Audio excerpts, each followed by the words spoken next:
And welcome to Larry Knight Field. We would like to apologize for the technical difficulties here tonight, but we are back. The microphone is live, and we are ready to watch some baseball. The Bobcats come into this game 17-3 against a 10-6 Columbia team. The Bobcats 2-0 in district play, and Columbia 0-2 in district play as they dropped 2 to Purvis just a week ago.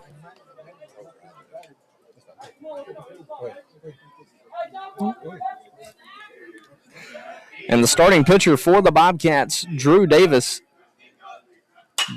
Davis came into this game with a 3-2 record, and Mac McDaniel drives that one up the middle for the Wildcats. McDaniel leads this Columbia team in every category at the plate. He is hitting .556 with a .633 on base percentage, 3 home runs, 13 stolen bases. So he is a wreck to be messed with over there at first base. The Bobcats got a quick 2 outs to start the inning, but Matt McDaniel keeps things alive here with 2 outs.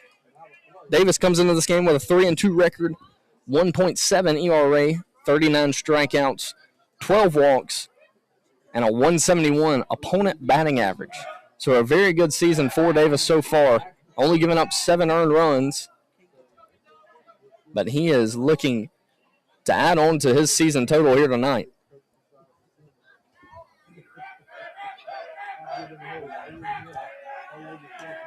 Hitting for the Wildcats, number 24, Walker Hobgood, the DH. He is hitting for the shortstop tonight for Columbia.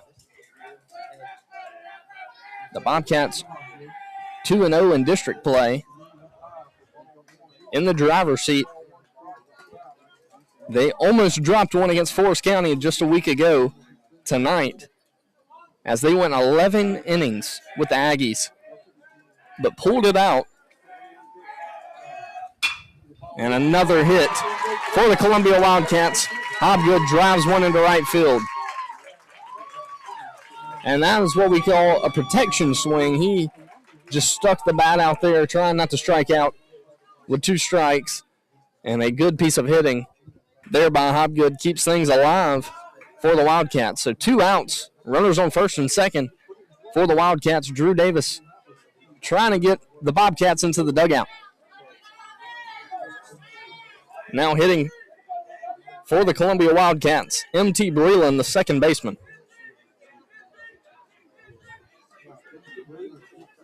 The Wildcats have swung it good tonight so far. Their first out of the inning was a line drive out to Cade Clinton over there in right field. And the second out of the inning was a pop-up to Jack Miller at first base. And Davis hits M.T. Breland. So now the base is loaded for the Wildcats, and they were looking to do damage early. Matt McDaniel got things started with 2 outs. And that'll bring up Colin Haney, the pitcher tonight for the Wildcats. So easy way for the Bobcats. They can go to any bag here, just needing 1 out. Davis just misses low. A good block by S.T. Martin. The Bobcats defensively line up S.T. Martin behind the plate. Or S.T. Most, I'm sorry, not Martin. Leo Odom at third, Landon Hawkins at short, Kellen Garcia at second, Jack Miller at first, Harrison in left, Williamson in center, and Cade Clinton in right.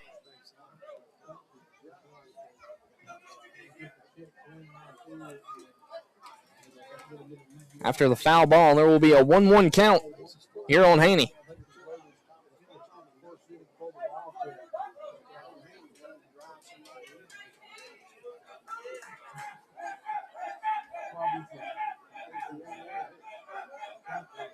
Davis comes set.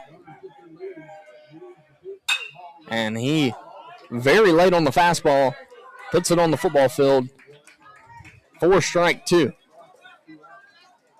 He got a bat on it.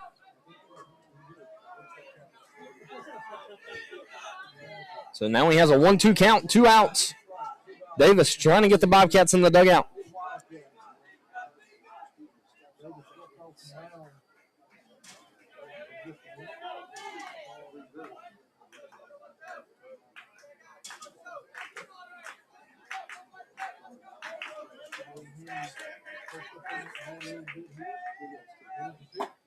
And a good slider for strike number 3, and the Bobcats are headed to the dugout. A good pitch by Drew Davis.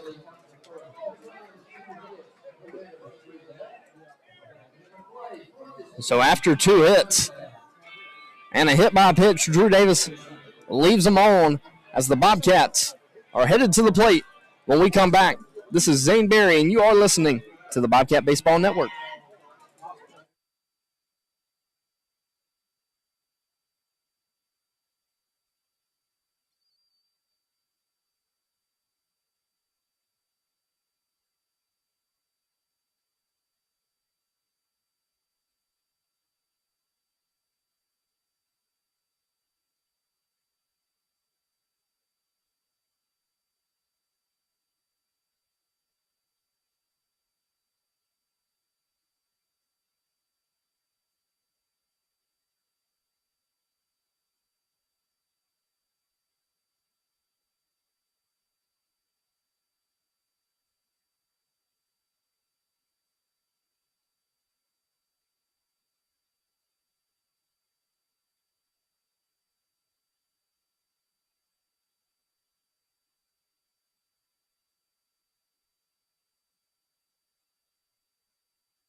And we are back here from Larry Knight Field as the Bobcats come to the plate. ST Moss set to lead things off for the Bobcats here in the bottom of the first inning. The Bobcats lineup tonight looks a little different. ST Moss leading things off. Then it's Caden Williamson. Then Landon Hawkins. Then Leo Odom. Cade Clinton. Jack Miller. Drew Davis. Kellen Garcia. And then Braylon Harrison out in left field. And ST Moss on the first pitch. He's going to line this one to the shortstop, and he makes a good play for out number 1. So 1 pitch, 1 out for the pitcher. Colin Haney, the pitchers tonight. He is 4-2 on the season. 24 innings pitched, 26 strikeouts, 12 walks, a .216 opponent batting average, and a 2.01 ERA. And he is making quick work as he is 1 pitch, 1 out against Moss. And he throws a strike here.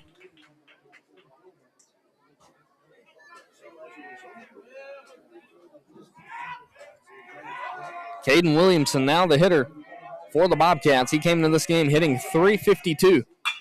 And he turns on that one, but the third baseman makes an easy play.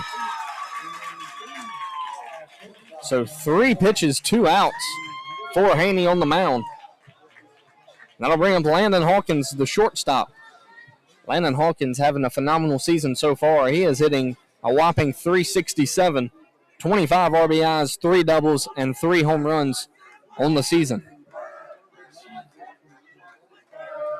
So after 2 ground outs, Haney is making quick work again. The 85-mile-an-hour fastball catches the inside part of the plate.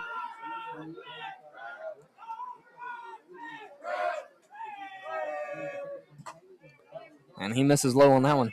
Something you don't see very often. The pitcher, with no runners on, working out of the stretch instead of the windup. You do not see that very often, but usually it's a sidearm or submarine pitcher if they are to do it. But he is straight over the top. But it's working for him here. He has a 1-2 count on Hawkins. You almost wonder if that was strategic by the Bobcats to take, because he has thrown so least strikes, or so least pitches. And he strikes out Hawkins. So a quick 3 outs for Haney. And that'll send us to the top of the second inning. So no runs, no hits, no errors, and no Bobcats left on. We will be back. This is Zane Berry, and you are listening to the Bobcat Baseball Network.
Now, we are back in the top of the second inning. Leading things off for Columbia, Lane Robertson, the first baseman. So after a quick first inning, Columbia is back in the box, ready to get things started here in the second. And Davis with a quick strike there. Two very good pitchers on the mound tonight here in Sumrall. Davis, a very good changeup. That changeup you're going to see predominantly to the lefty hitters as it works away from them. And a good pitch, but it just misses up.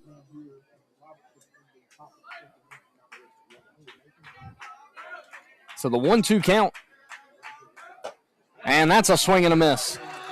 So Drew Davis' second strikeout of the night comes here in the top of the second inning.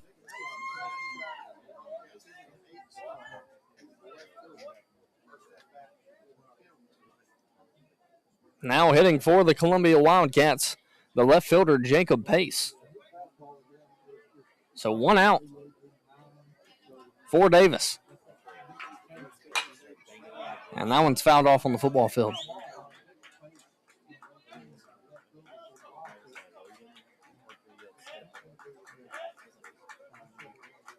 This Sumrall team is powered by some really good pitchers. Their hitters are very talented, but their pitching has been phenomenal all season.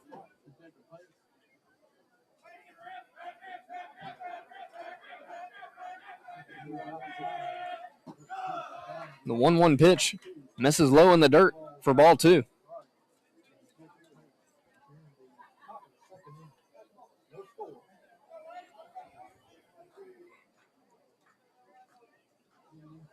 So a 2-1 count.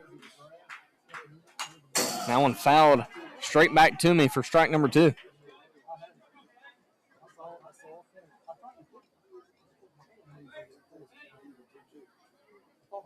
The Bobcats, they will be a force to reckon with here in the future. They already are now, but there is a lot of youth on this team. Clinton. Clinton and Moss will be the only ones who won't be here next year. And Davis with his third strikeout of the night. So 2 batters and 2 strikeouts for Davis here in the top of the second inning.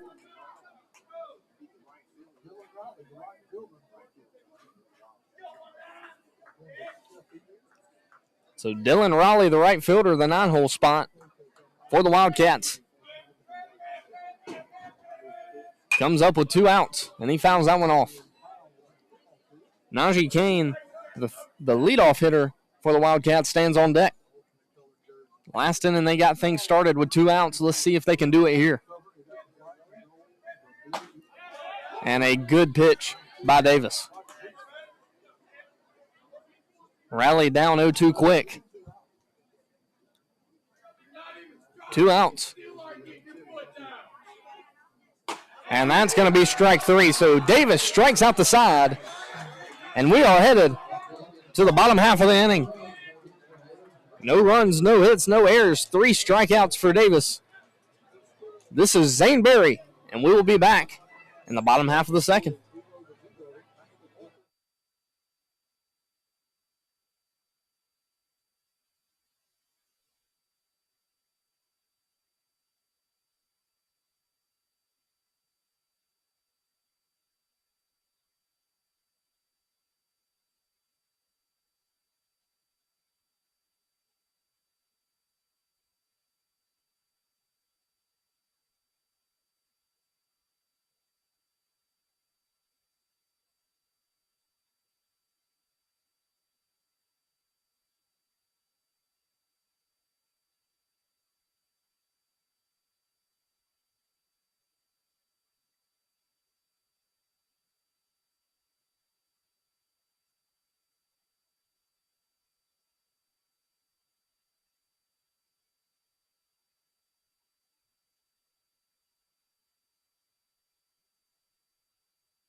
So we are back here in the bottom of the second inning.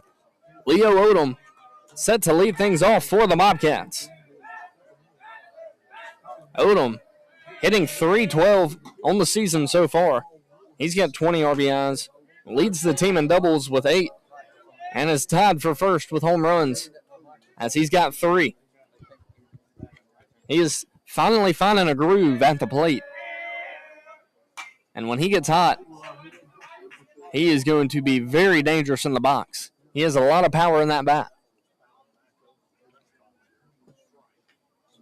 Haney has thrown a lot of strikes tonight.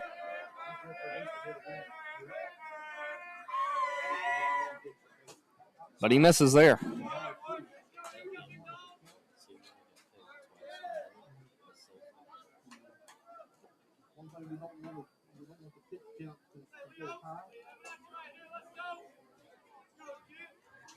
So a 2-1 count on Odom. And a check swing strike makes it strike 2. So a 2-2 count. Odom trying to get things started for the Bobcats.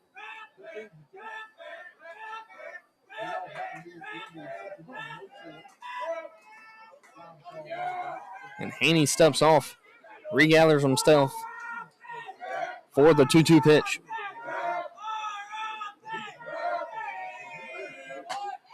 The 2-2 pitch misses away. So that will bring the count full. The leadoff man for the Bobcats in the bottom of the second.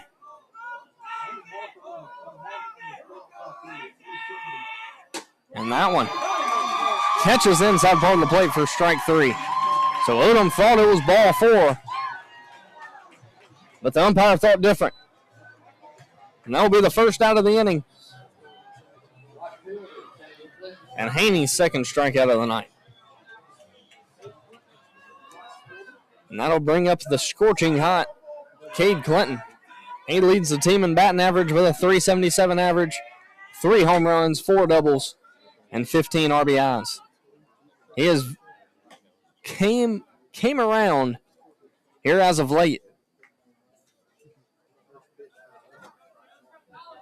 And he has been a tough hitter for opposing pitchers ever since. And he fouls that one straight back. So 2 good swings. He got contact on him. But he finds himself 0-2. 1 out for Haney. Center fielder for Columbia. Shaded way left in the left center field gap. That one misses low and away for ball 1.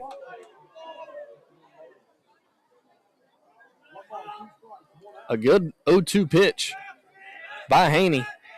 But he doesn't get Clinton to chase. And Clinton hits this one to right center field. And that one's caught by the right fielder for out number 2. So 5 straight batters retired by Haney. That'll bring up Jack Miller, the first baseman. Miller hitting .292, 4 doubles, and a home run on the season. Oh, excuse me. He's got 1 home run, 20 RBIs on the season. He doesn't have 4 doubles. He takes that for ball 1.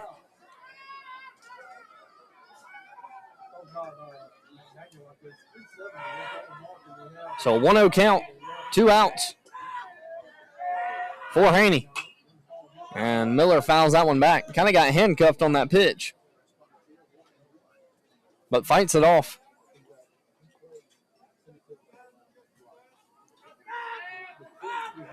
Bobcats trying to get things started here with 2 outs. Miller in the box, Davis on deck. And that one, a very good pitch by Haney for strike 2.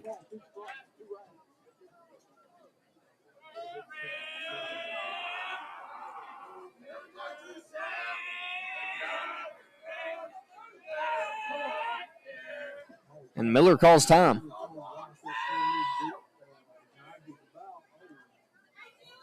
Trying to pass the back here in the bottom of the second. 2 outs. Miller's got 2 strikes. And he hits this one up the middle. This could be a base hit. Shortstop's going to be able to get to it.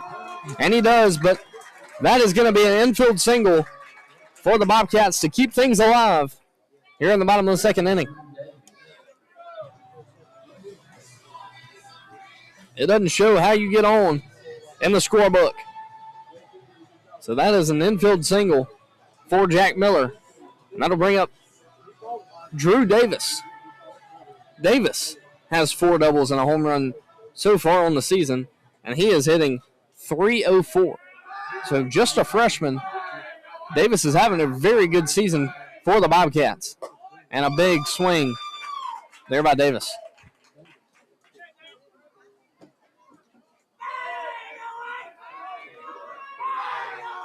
Jack Miller stands at first. Davis in the box. Garcia on deck. Here with 2 outs. Haney picks to first, but doesn't get him.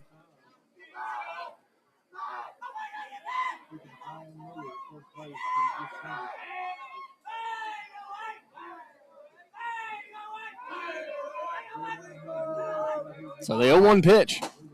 And another very big swing by Davis.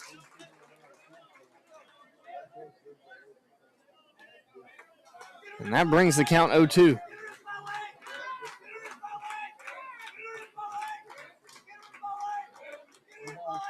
Haney comes set. Miller at first. And he misses away.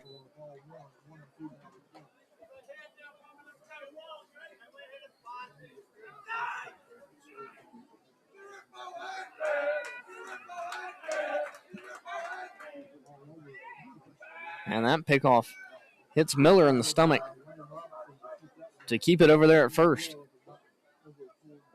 The Wildcats, a very good football team and I would say a football school, but they're having remodels done to their baseball program. And they are assisted by Coach Chad Kaye. Some of you may know Mr. Chad Kaye. He is the old hitting coach for the USM Golden Eagles and also the Texas A&M Aggies. That one pegs Drew Davis to keep things alive for the Bobcats. So the Bobcats now have runners on first and second. And that brings up Kellen Garcia.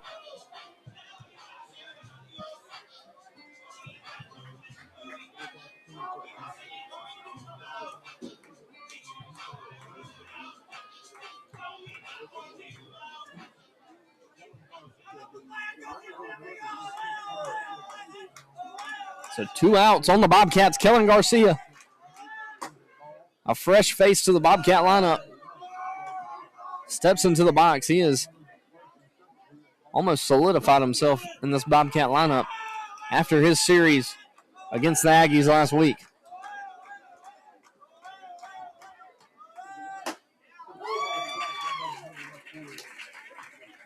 And that one right down the middle for strike one. I imagine he was taken until he got a strike. So a 1-1 count. McNair at first. And Miller at second. And Garcia, a good swing. And this could be trouble.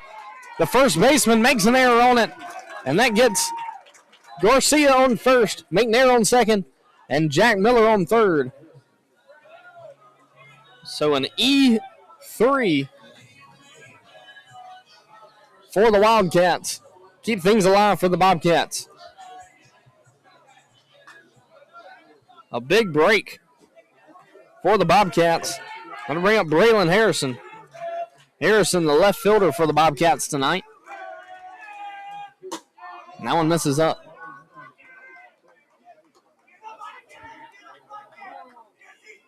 The top of the order for the Bobcats is due up after Harrison. And the catcher headed to the mound to talk to Haney. Try to settle him down here with the bases loaded. 2 outs.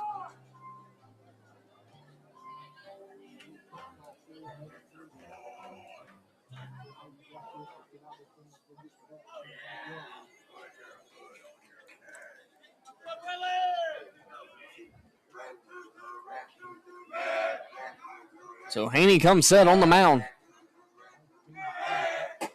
And he messes up again. So a 2-0 count. Now on Harrison.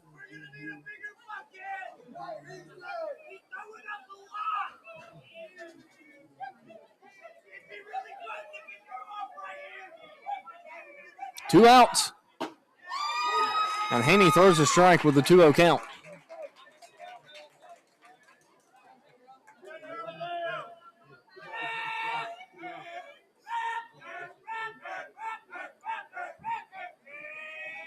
So a 2-1 count, 2 outs. Miller stands 90 feet away from the first run of the ball game. And that makes the count 2-2. A base hit for Harrison could score 2 as the speedy Malik McNair stands on second. And the 2-2 pitch. Harrison fouls that one off.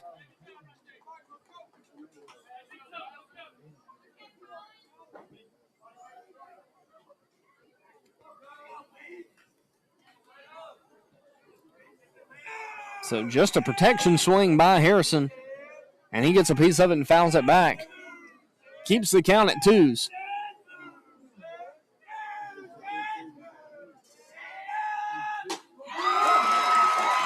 And that one a called third strike.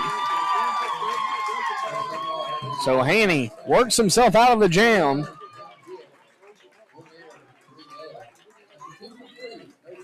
So no runs on 1 hit and 1 error. And they leave 3 runners on. The Bobcats and the Wildcats squared up at 0. This is Zane Berry, and we will be back at the top of the 3rd inning.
So we are back here in the top of the third inning. Drew Davis back on the mound for the Bobcats.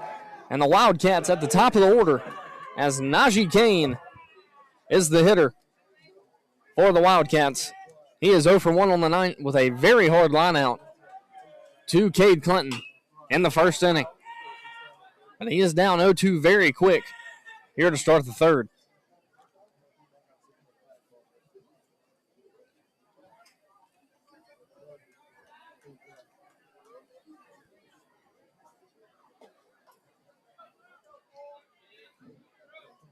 So one thing I've noticed throughout the season, it can be very easy for this Bobcat defense to almost fall asleep out there because these pitchers are so good. And that is strike 3. So Davis collects another strikeout. And that would give the Bobcats 1 out as the catcher, Grayson Carney, is the hitter for the Wildcats now. He popped out to the first baseman, his first at-bat. And the 0 pitch misses high.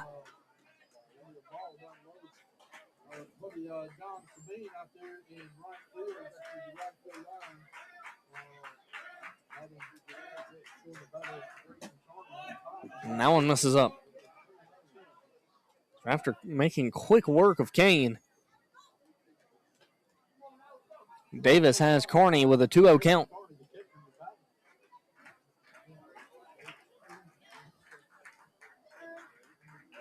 The 2-0 pitch. And that one's a strike. In high school baseball, 2-0 is the count that you want to have. It will be a fastball 95% of the time. But he spikes that breaking ball. That brings the count to 3-1. A very dangerous Mac McDaniel stands on deck for the Wildcats.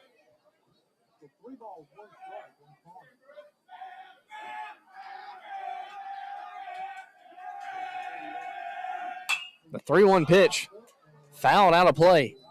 And that brings the count full here on Carney.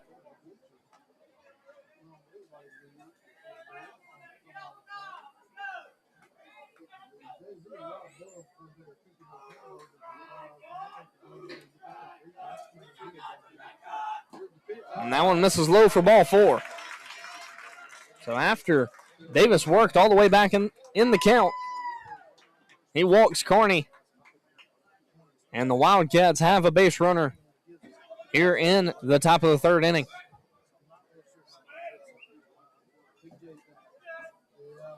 One out for the Bobcats, and that'll bring up Mac McDaniel. McDaniel has one of the 2 hits for the Wildcats so far tonight. He is 1 for 1 with a line drive single up the middle. And he fouls that one straight back.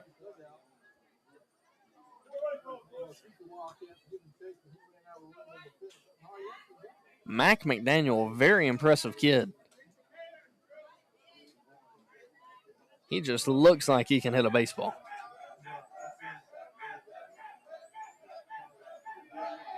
Davis picks to first, but does not get him.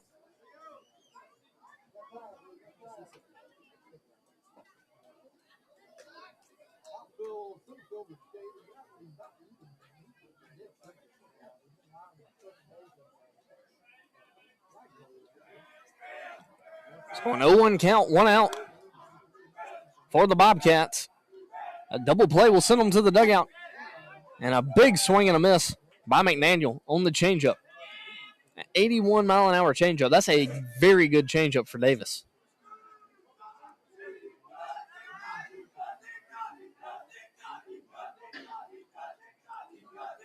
So Davis has him 0-2 here. And he gets him. So another strikeout for Davis on the night. And his strikeout totals up to 6. And that was a big one. And that'll bring up Walker Hobgood. Hobgood also had a single back in the first inning. But Davis throws a curveball for strike one.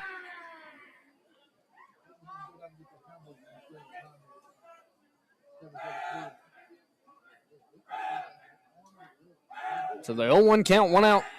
Pick off to first does not get him. And Davis quickly steps back on the mound.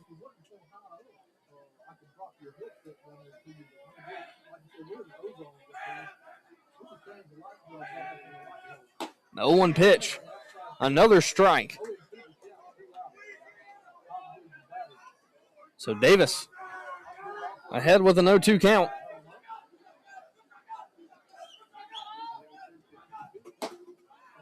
And he misses up and away on that one.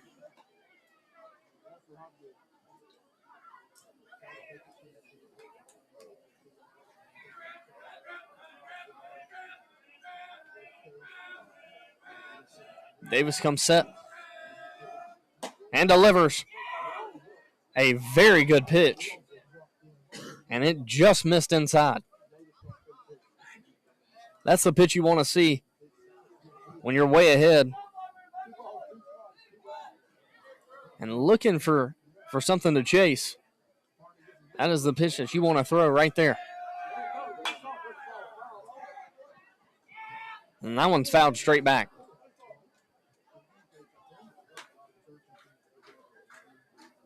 So a 2-2 count on Davis. Or for Davis. Hobgood stands in the box, trying to keep the Wildcats in the box in the top of the third inning. Carney stands at first after reaching via the walk.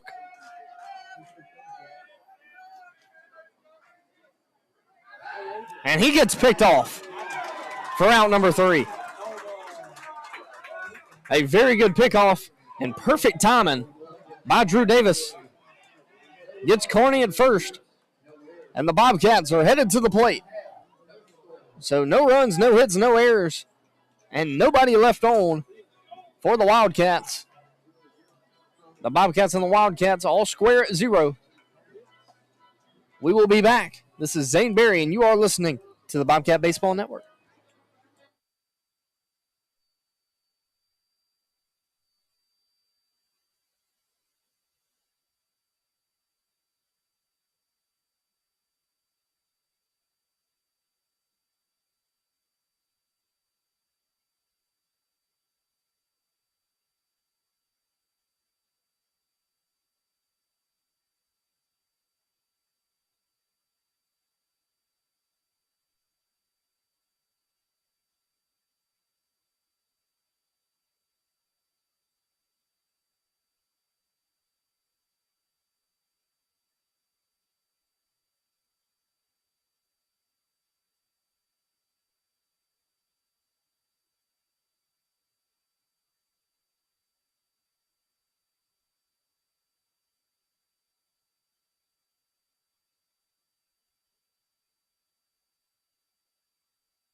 So we are back here in the bottom of the third inning at Larry Knight Field.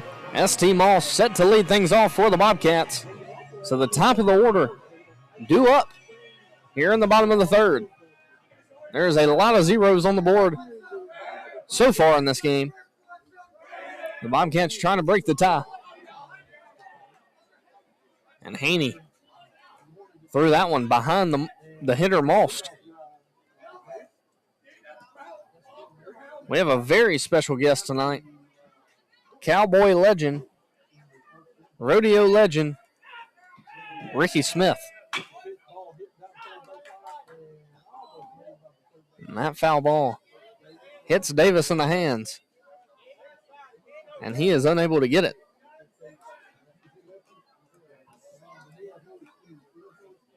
One thing that some of y'all may not know, Coach Andy Davis is one of the best athletes that I know.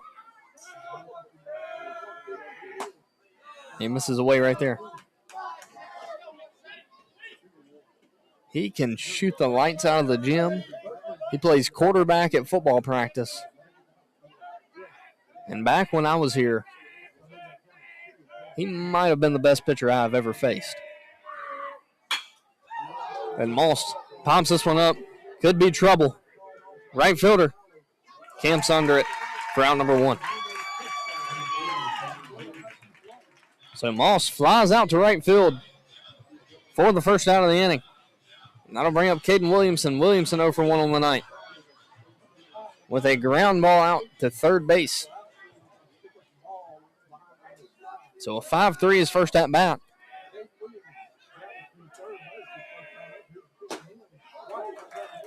I want to call strike 1.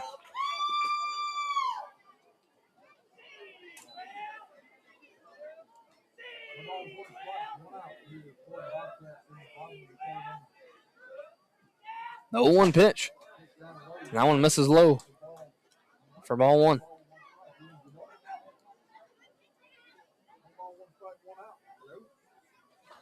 Hawkins stands on deck for the Bobcats. If Williamson can get on, there's some firepower coming behind him.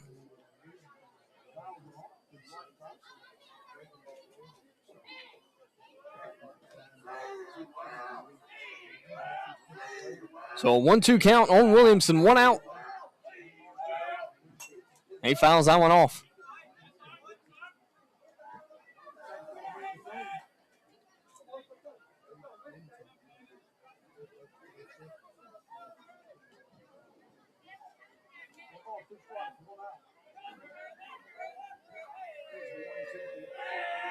The 1-2 pitch. And that one's hit to third again. The third baseman. A very good stretch by the first baseman to make that out number 2. The third baseman threw it on the other side of the bag. But great footwork by the first baseman to make it out number 2 on the inning. And now bring up Landon Hawkins. Nobody on. 2 outs. He takes that ball outside.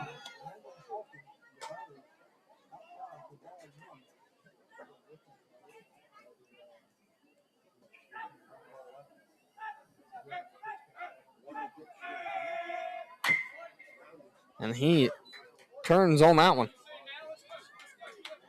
And it goes into the third base dugout.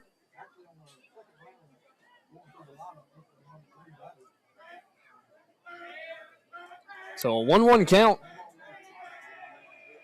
Hawkins takes a strike. And he goes down 1-2.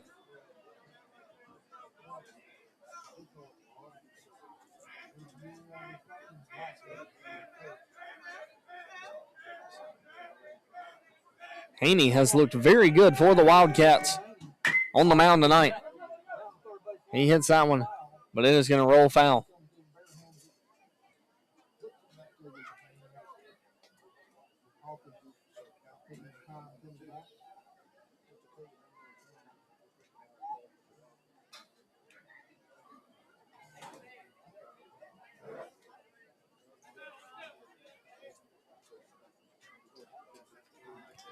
So a 1-2 count, 2 outs. On Hawkins. Nobody stands on a base for the Bobcats.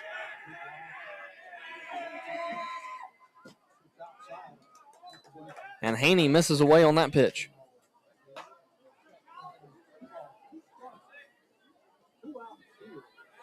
Purvis defeated the Wildcats twice last week.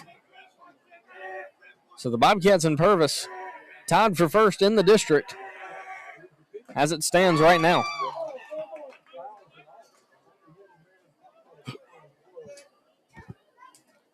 And Hawkins found that one back into the catcher's mitt, but it popped out. So he stays alive here with a 2-2 count.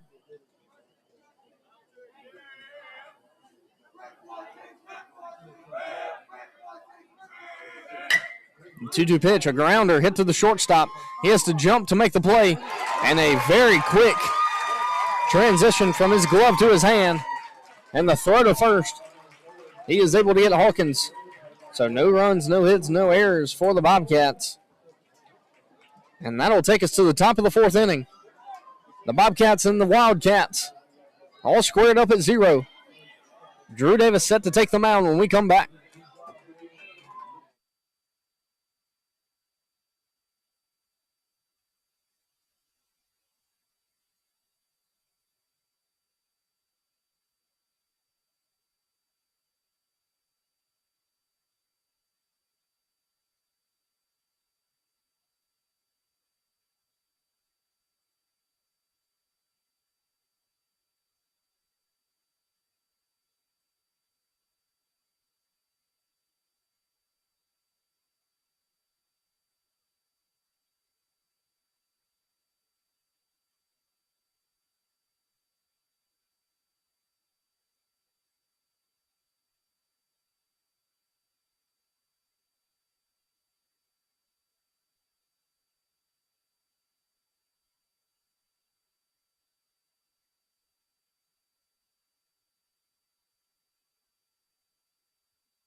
And welcome back.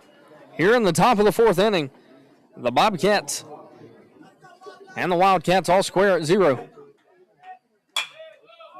And Hobgood takes the plate again as the inning in the top of the third was ended by a pickoff. So he gets another shot at it at the plate.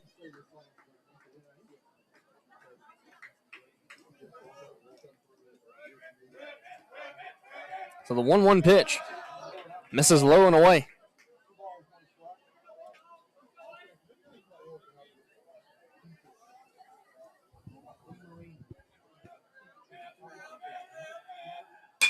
And that one is drilled to right field.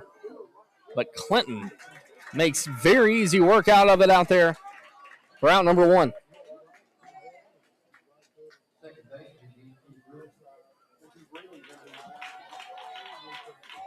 So M.T. Breland, the hitter for the Wildcats now, with 1 out here in the top of the fourth. Davis has only given up 2 hits all night, and those 2 came in the first inning. And Breland hits a ground ball to Garcia, and Garcia makes it look very easy for out number 2. Garcia, very smooth with the glove.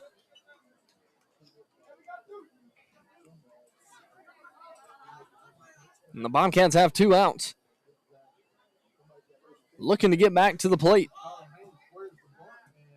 And the breaking ball does not get Colin Haney to chase.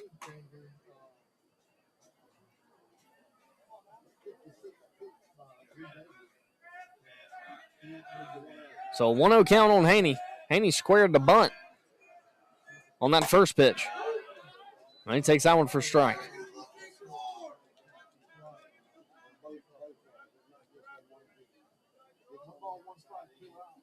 So a 1-1 count.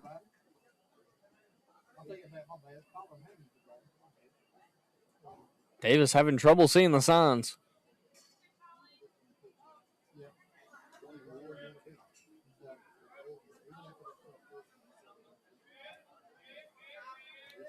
And he is in the windup.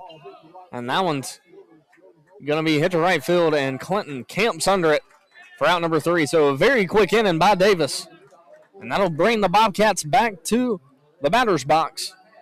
So no runs, no hits, and no errors. And nobody left on for the Wildcats. We head to the bottom of the 4th inning. The score 0-0 here in Sumrall.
So we're back. Leo Odom set to lead things off for the Bobcats.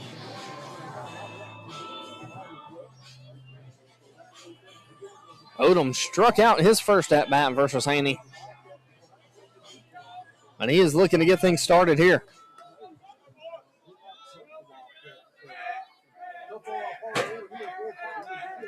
I know it's not football season, but it is for Jordan Thomas. You need to tune in Saturday and watch Jordan Thomas and the Birmingham Stallions out of the UFL League as they open up their season against the Arlington Renegades.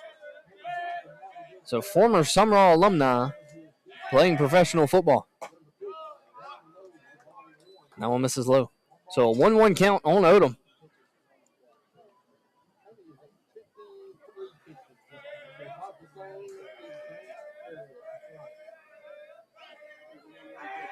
The 1-1. Odom a little late on it. He's going to foul that one out of play.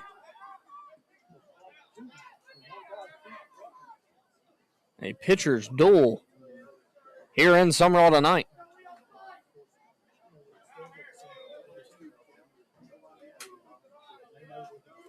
So a 1-2 count on Odom. And this one is going to be trouble if it lands fair, and it just misses foul.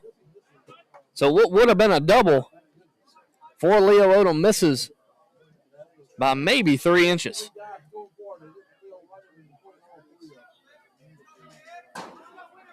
But Odom stays alive with a 1-2 count.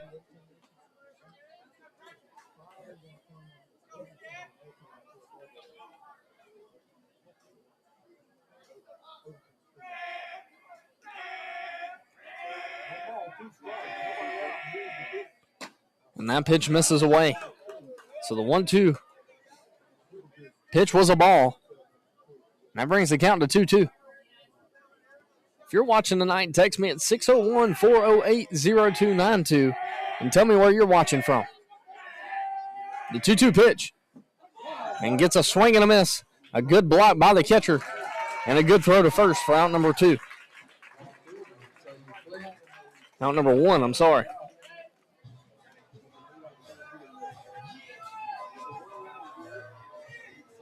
So Odom's second strikeout of the night. That brings up Cade Clinton. Clinton flew out to right field, his first at-bat. Has been seeing the ball very well for this Bobcat lineup. And that one.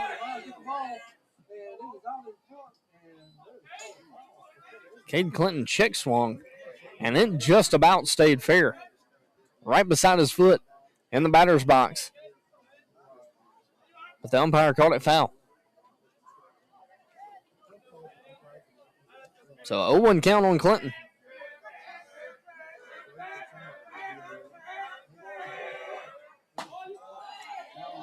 And he takes that one low for ball one. Clinton, a .370 hitter. He will be taking his talents to Holmes Community College next year. Joining a few Sumrall alumni and Walker Long and Carson Moon. But a 1-2 count on Clinton. Jack Miller on deck. The Bobcats trying to break the tie. And that one sharply hit to the second baseman. A very, very good piece of hitting by Clinton. But he hit it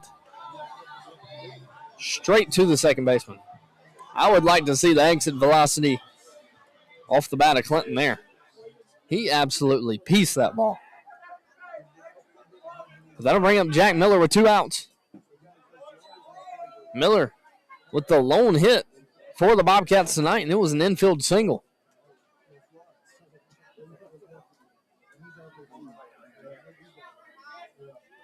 So he is 1 for 1 on the night.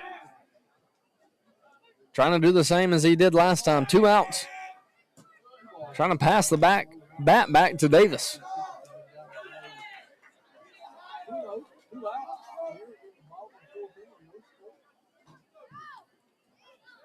Haney has been very impressive for these Wildcats. That one misses low. So 3 straight balls for Haney. And that brings us to a 3-0 count versus Miller.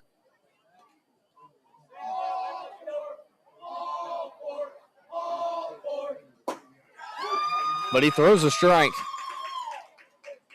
So that makes the count 3-1.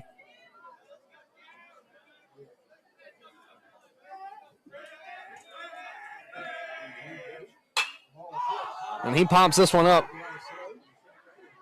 First baseman may have room. He tried to jump over the fence, but unable to get it.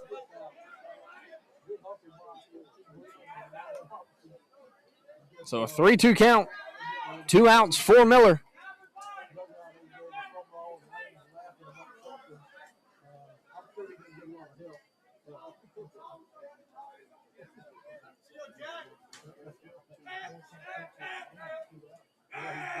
And here's the full count pitch. That one. This might be another infield single. The pitcher barehands it, throws it to first, and he beats it out. So that is his second infield single of the night. And just like I said his last time, they don't tell you how you got on first in the scorebook. So that goes down as his second hit of the night. That was a swinging bunt by Miller. But it works and keeps the Bobcats alive. Drew Davis will be the hitter for the Bobcats now. He got hit by a pitch in his first at-bat. The same situation here. He misses away.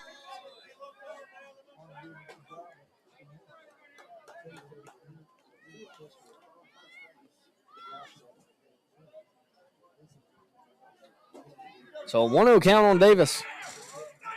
He's trying to keep the Bobcats in the bottom half of the 4th inning. And he does. He ropes that one down the 6 hole. So back-to-back singles for the Bobcats. And that brings up Kellen Garcia. A great piece of hitting by Drew Davis. And he keeps the Bobcats alive here in the bottom of the 4th.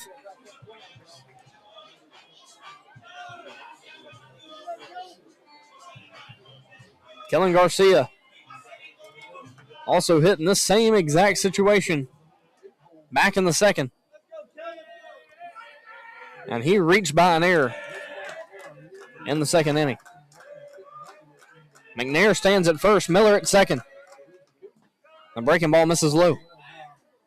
And the catcher throws it to 2nd, but doesn't get Miller.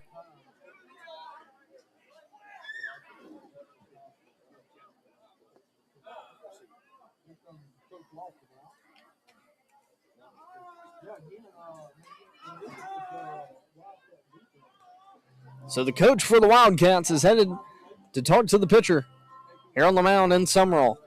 We will be back after the break.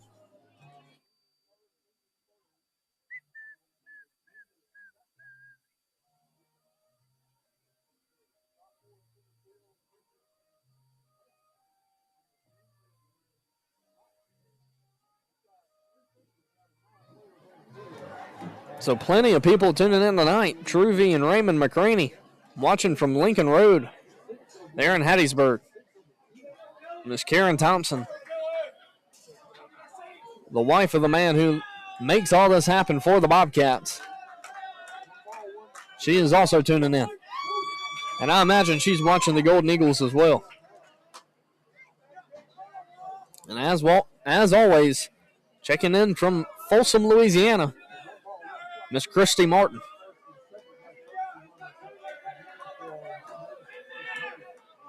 So a 1-1 count to Garcia.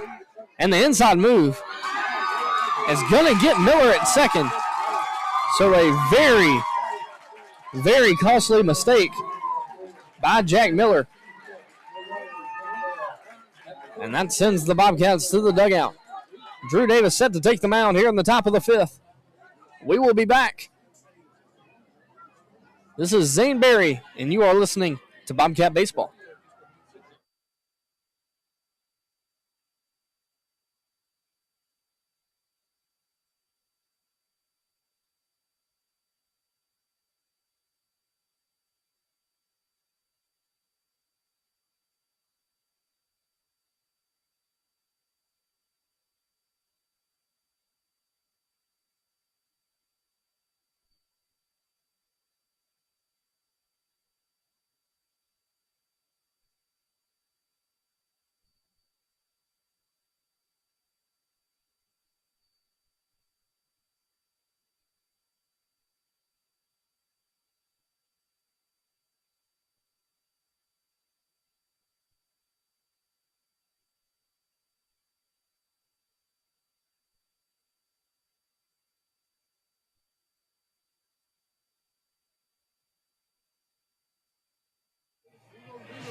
So we are back here in the top of the fifth inning. Pitcher Drew Davis still on the mound for the Bobcats. He is set to face Lane Robertson here to start the top of the fifth. And that one catches outside part of the plate for a strike. Robertson shows frustration on that pitch.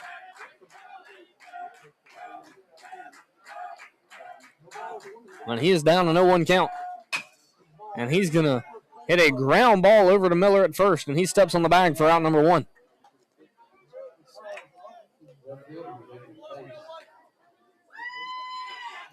So Jacob Pace, the hitter for the Wildcats now, he is 0 for 1 tonight and was a strikeout victim his first at-bat.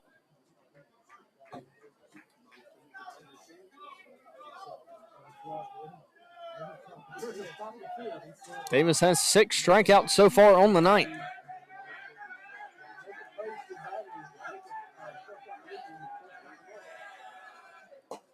That one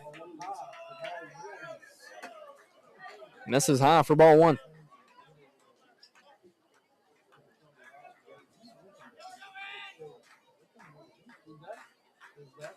Davis working quick. And he throws a strike.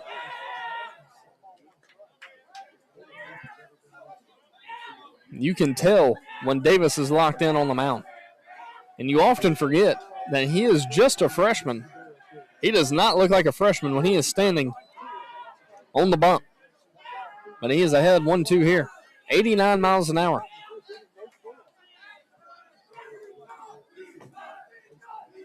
So a 1-2 pitch, 1 out. And he tries to get him a chase.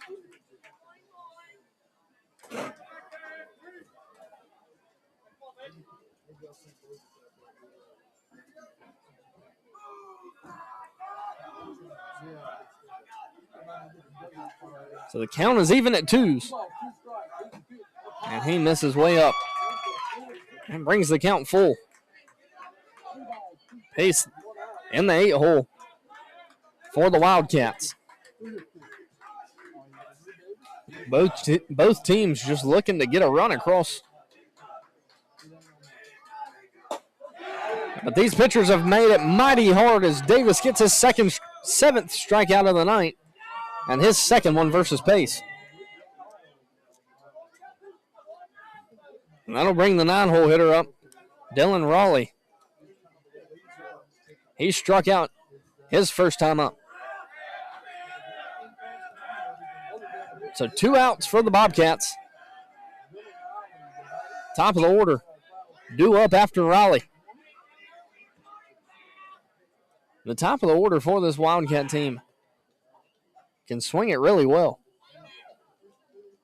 They've showed life of it tonight. They just don't have anything to show for it.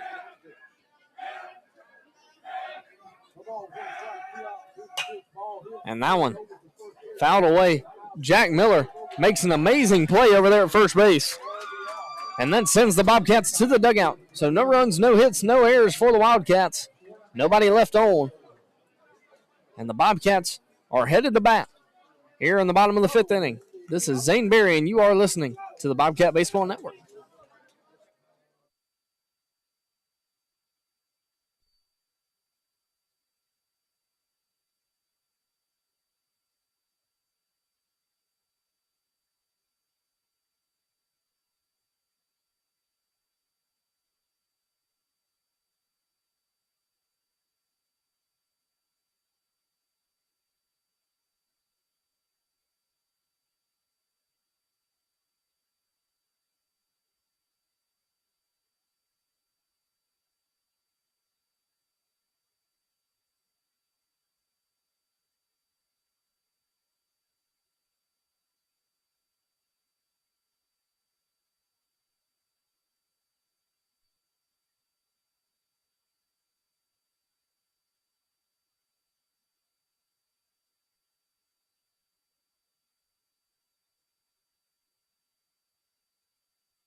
So leading things off here for the Bobcats here in the bottom of the 5th, Kellen Garcia.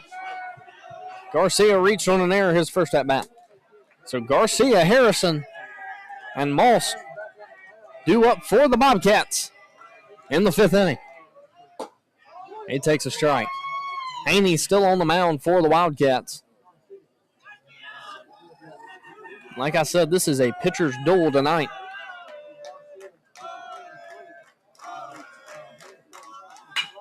And Garcia hits this one in the 6-hole. It's going to be a tough play.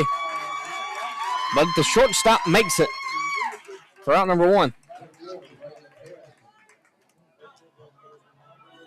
A good hit by Garcia, but a better play by the shortstop for out number 1. And that brings up Braylon Harrison. Harrison struck out his first at bat.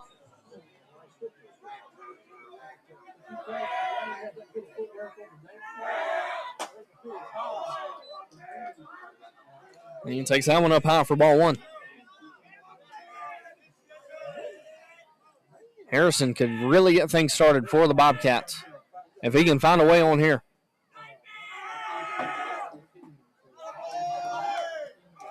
And he takes another ball. Harrison, being as fast as he is, can open things up for the Bobcats.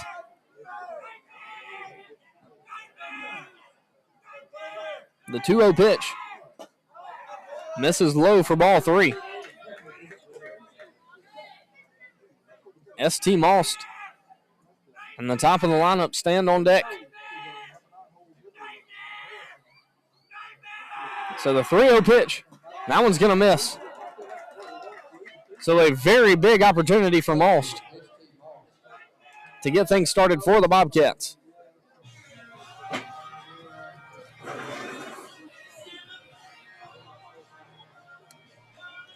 Most has hit a ground ball to the shortstop, and he has flown out to right field so far in this game tonight. But all those don't matter. What matters is this at bat right here. Harrison stands at first. Moss squared the bunt, but Haney missed low.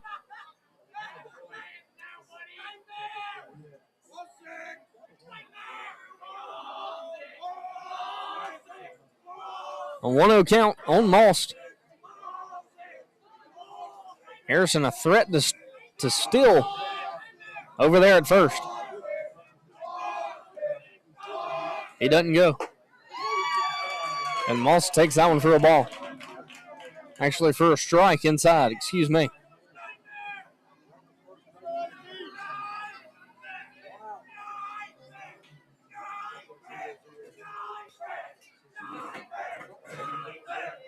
So 1 out, a 1-1 count. Haney picks off to first, but isn't able to get him.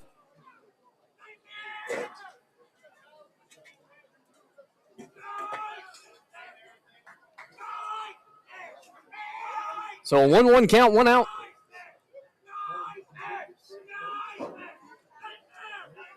ST Moss. Haney picked to first, but unable to get Harrison.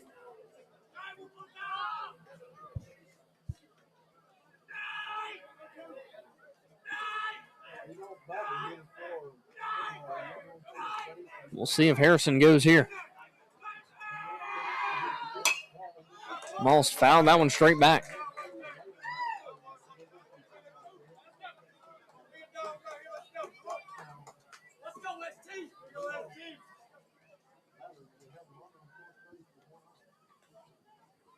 Moss down with a 1-2 count. 1 out. Be a good opportunity for Harrison to steal.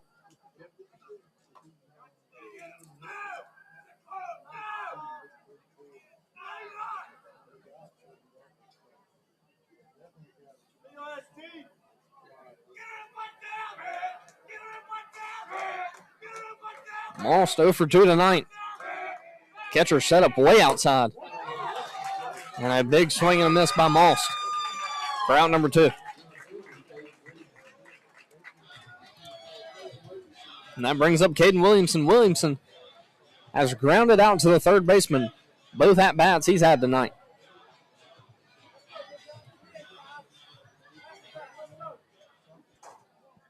Two-out hits are huge for any team in baseball.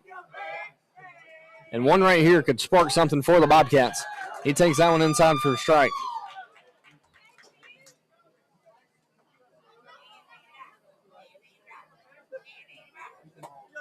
An 0-1 count, 1 out, 2 outs, 1 runner on first.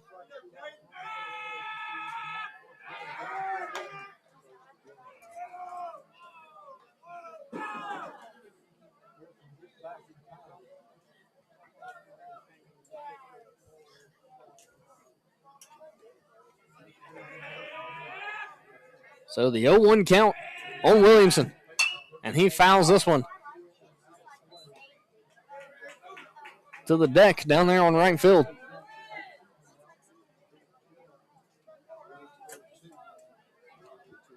So he goes down 1-2. 0-2. Lord.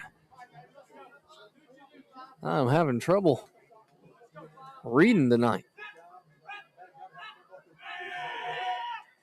And this one, that's going to be a tough play for the third baseman. He charges it and makes the throw to first for out number 3. So all 3 of Williamson's outs tonight have been 5 threes.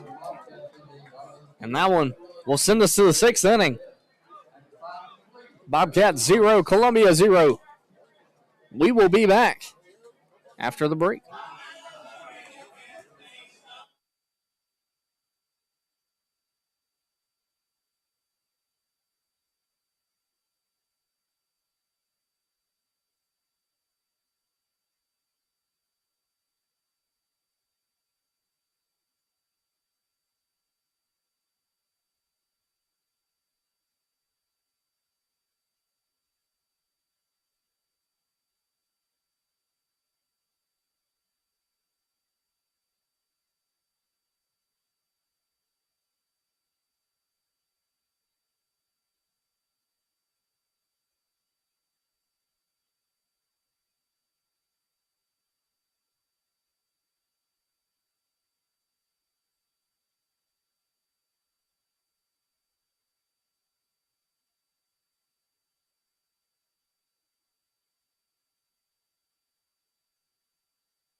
The leadoff hitter for the Wildcats stepping up to the box to start things off here in the top of the 6th inning.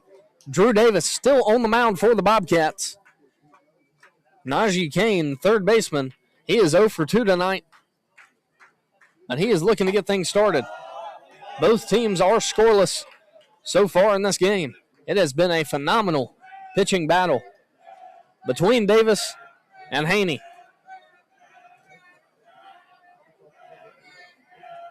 Davis steps off, regathers himself. Haney has a 1-0 count. And he blows that one by him. He fouled that one off. But if he would have been any later, he would not have touched it. But a 1-1 count on Kane. Davis steps off again.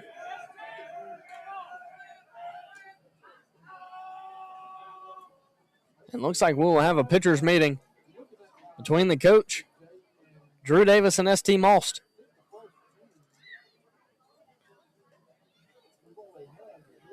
So we will be back after the pitcher meeting. This is Zane Berry, and you are listening to the Bobcat Baseball Network.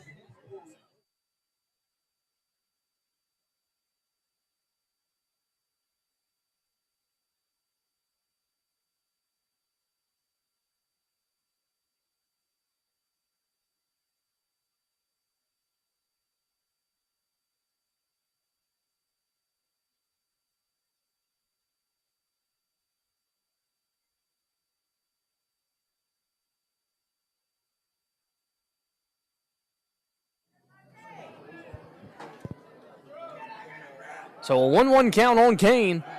We are back after the pitcher's meeting. Drew Davis toes the rubber. And he starts his windup. And he throws a beautiful pitch. But it just misses low and outside.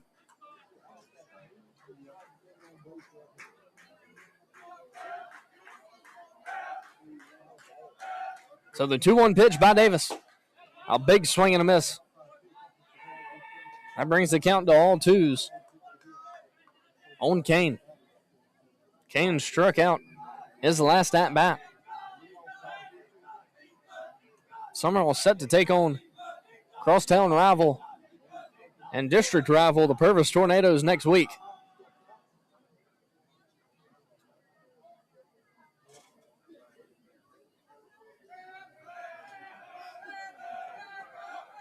So the 2-2 pitch. That one misses in the dirt and brings the count full. The leadoff man for the Wildcats trying to find a way on to get things started here in the top of the 6th inning.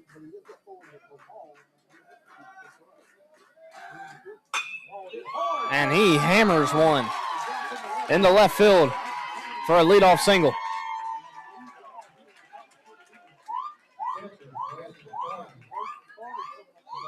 And that could be a huge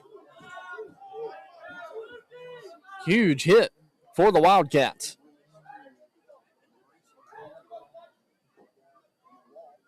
And that'll bring up Grayson Carney. Carney is 0 for 1 tonight with a walk.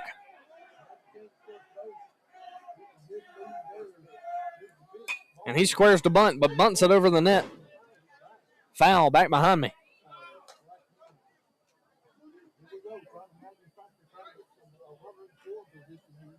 The way this game is going, you almost think whoever scores first is going to win this game. Kane with a good lead at first. Davis needs to pick, and he does. And he just a little too late. So an 0-1 count. Kane stands at first. Carney in the box.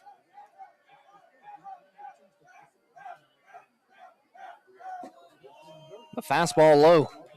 Misses for ball one. Odom playing very shallow, trying to defend the bunt.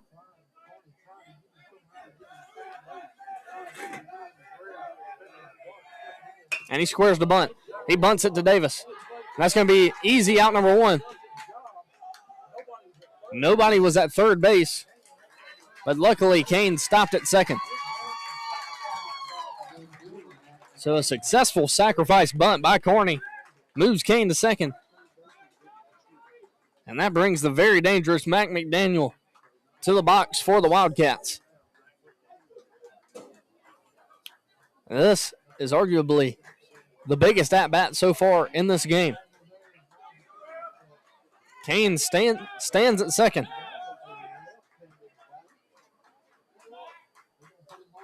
And they're going to put Mac McDaniel on. So the double play will be in order.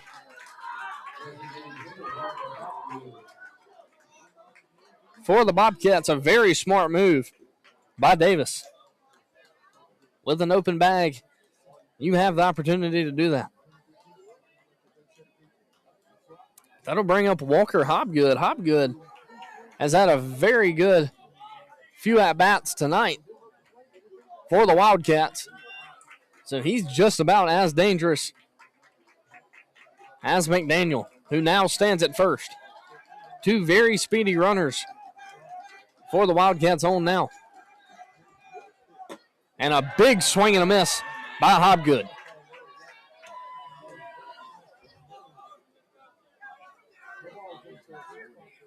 So no balls, one strike. Drew Davis trying to work himself out of this after a leadoff single by Kane.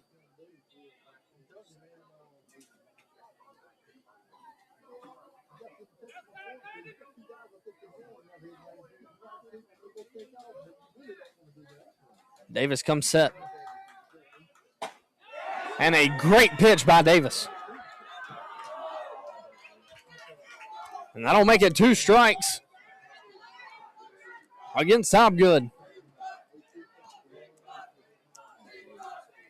If Davis is able to get a strikeout, that will be huge for the Bobcats. Hawkins holding them close at second. Garcia now bumping them. McDaniel stands at first. And a swing and a miss. And that's going to be a strike 3 for Hobgood. And the second out of the inning. So a huge strikeout by Drew Davis gives the Bobcats 2 outs here in the top of the 6th. That'll bring up M.T. Breland. He is 0 for 1 tonight with a hit by pitch and a ground ball out over to Garcia at second base.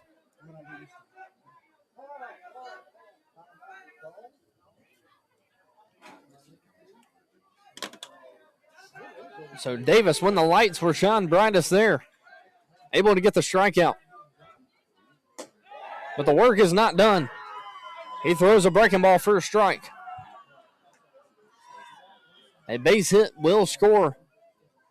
Kane over there at second. A very speedy runner for the Wildcats. And they're stealing. The throw over. And Odom's able to get him over there at third. A bad throw by Most, but Leo Odom saved it at third. And looked like Kane thought it had gotten by him. Comes off the bag, and Odom tags him out over there at third for the third out of the inning. But Kane is still down on the field. So we will be back after the break. We hope Kane recovers well.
And we are back here in the bottom of the third inning. Landon Hawkins leading things off for the Bobcats. The score all tied at zeros.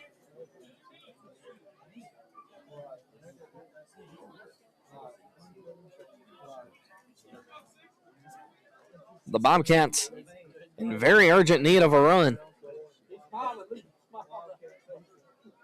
If they're able to get one across here, they will be 3 outs away from their third district win of the season.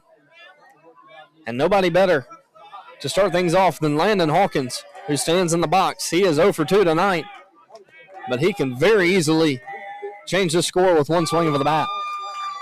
He takes a breaking ball for a strike.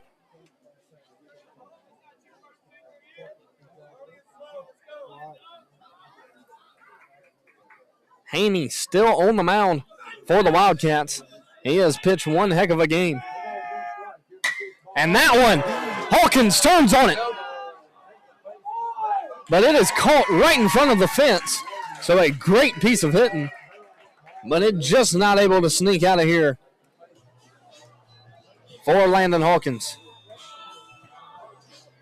And that one looked like it was given a ride to left field. But the left fielder caught it on the warning track for out number 1. Just one of those nights here in Sumrall. But then Leo Odom hits this one to the shortstop. He bobbles it and tries to make the play, but he is unable to. So an error by the shortstop allows the Bobcats to get a runner on here in the bottom half of the 6th inning.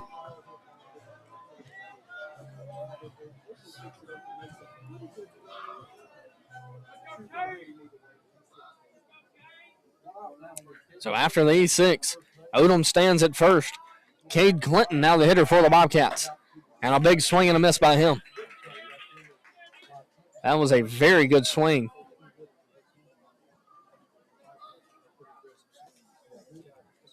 You can just tell Cade Clinton is on Haney. He tries to pick Odom off at first, but doesn't get him. Odom not a very speedy runner, but very long.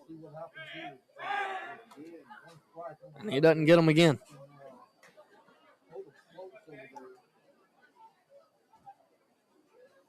So a 0-0 score here in the bottom of the 6th. Clinton takes that one for strike number 2.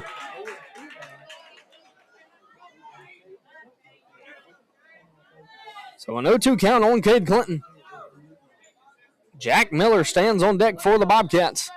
He's 2 for 2 tonight. And behind him, Drew Davis. They have the Bobcats lone 3 hits so far on the night.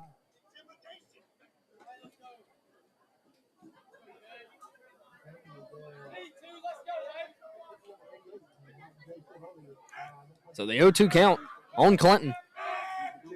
And he hammers this one to the shortstop. It gets under him. And that's going to be another error by the shortstop. So they have back-to-back base runners here in the bottom of the 6th inning. A very hard-hit ball by Clinton.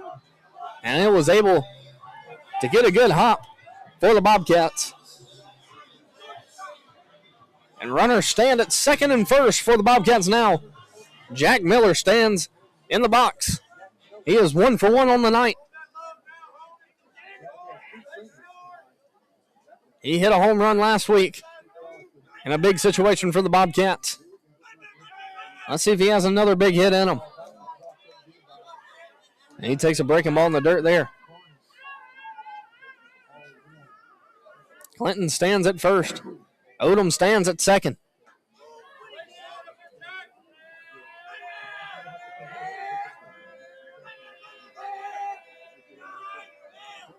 There's only 4 teams in the district this year, so every game matters. And he throws it to behind Clinton.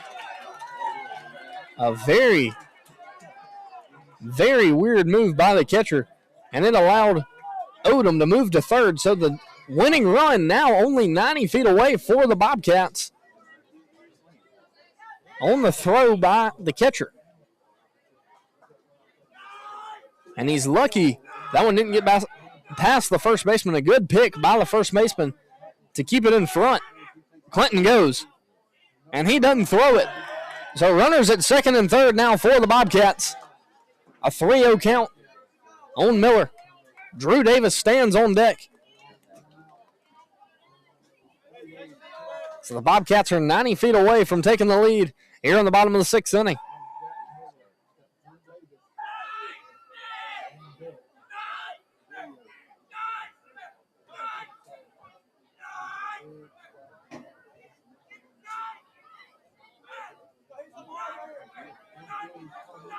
And the infield has moved in for the Wildcats.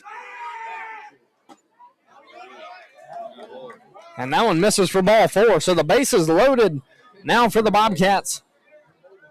And the freshman, Drew Davis, coming up to the plate for the Bobcats. He is 1 for 2 tonight with a hit by pitch and a single.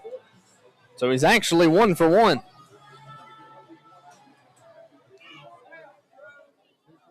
He has one of the lone 3 hits for the Bobcats. It looks like Columbia will have a meeting at the mound. So we will be back after the break. This is Zane Berry, and you are listening to the Bobcat Baseball Network.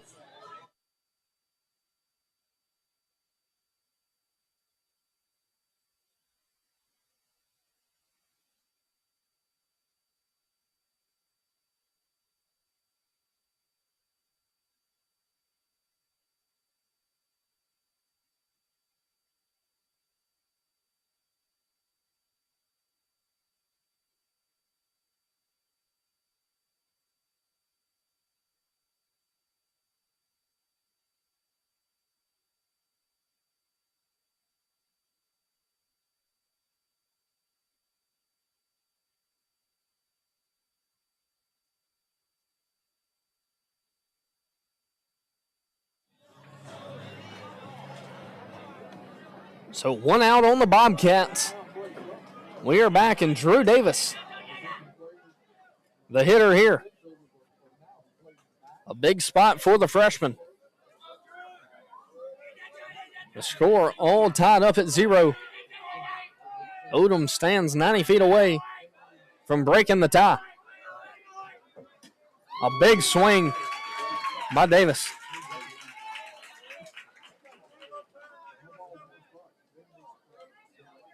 Davis in the box.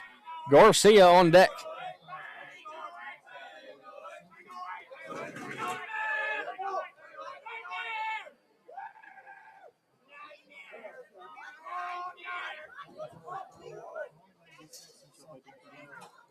And the catcher now calls time and goes to the pitcher's mound.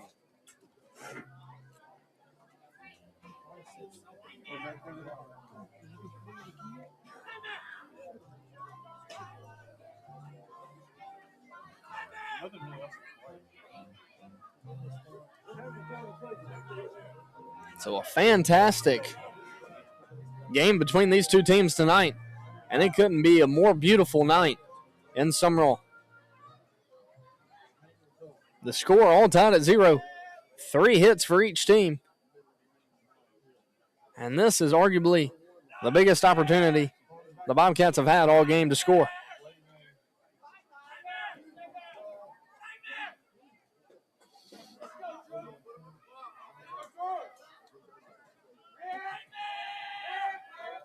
So an 0-1 count, 1 out. McNair stands at first. Clinton at second. Odom at third. Davis takes that one for strike number 2. This could be a huge strikeout for Haney if he's able to get it.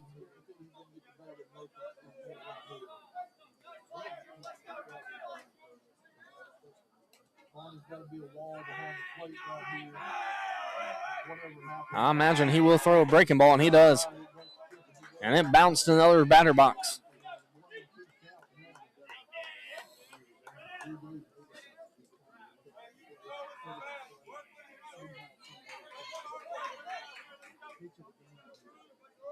Davis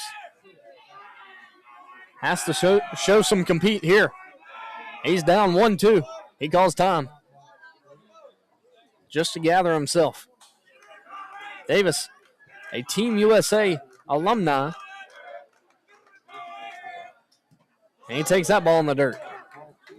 Won a gold medal this summer with the USA team in the Dominican Republic. One of the top freshmen in the country.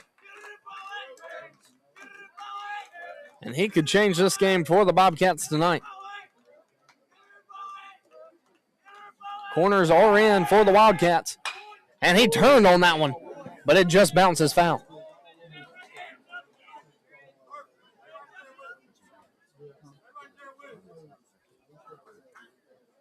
A very good swing by Davis, but he lined it foul. A 2-2 count.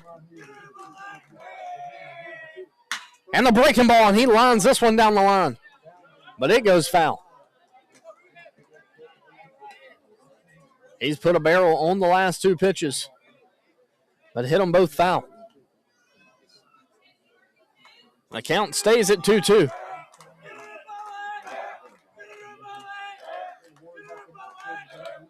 The infield playing in, or the outfield playing shallow. And that's going to be strike three.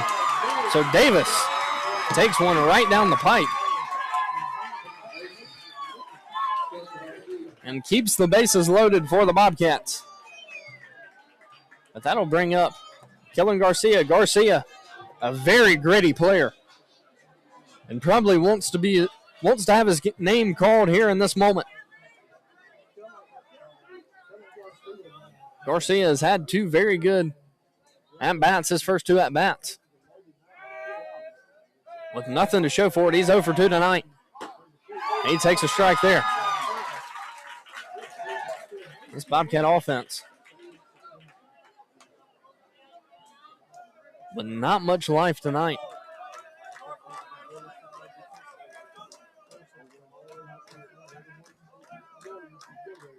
Garcia has a 0-1 count. And the breaking ball, the swing and a miss. Haney really feeling it. As he is trying to keep the Bobcats where they are. Odom at third. Clinton at second. McNair at first. Garcia with an 0-2 count.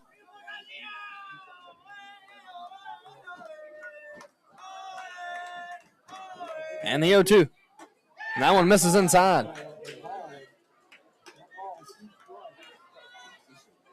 That brings the count to 1-2. 2 outs on Garcia.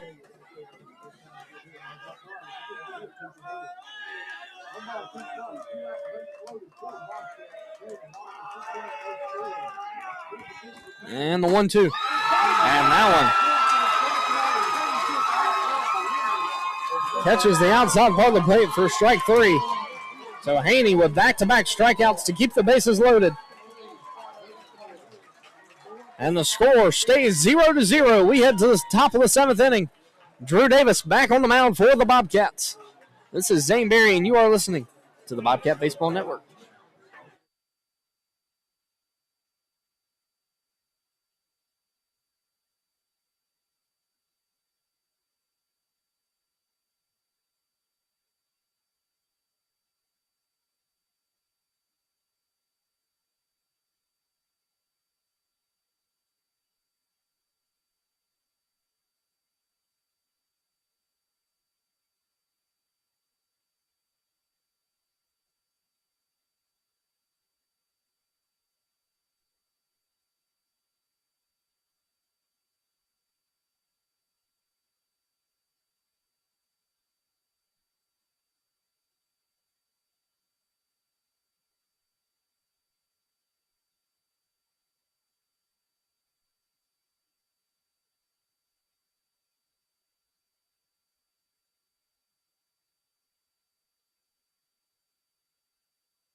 So we are back here at Larry Knight Field in the top of the 7th inning.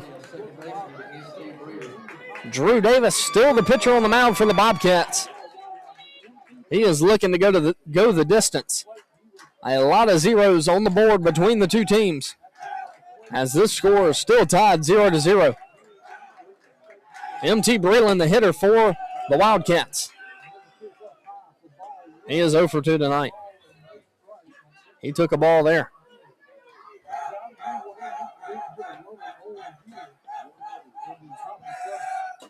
A good pitch. Gets a swing and a miss.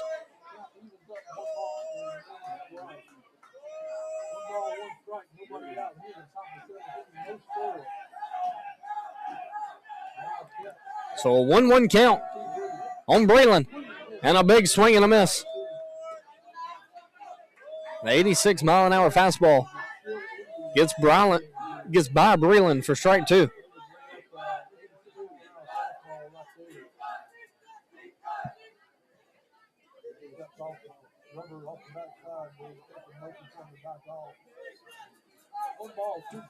So the 1-2 pitch for Davis. And he gets another swing and a miss. So a huge strikeout for Davis. That'll give the Bobcats 1 out. The pitcher, Colin Haney,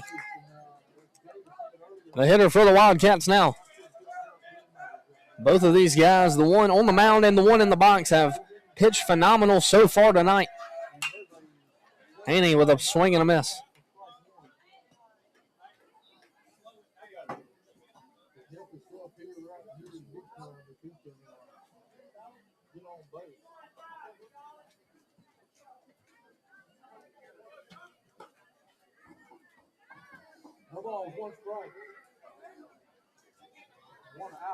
Haney, he is 0 for 2 tonight.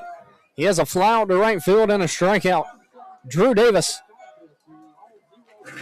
ahead with an 0-1. And that breaking ball misses in the dirt.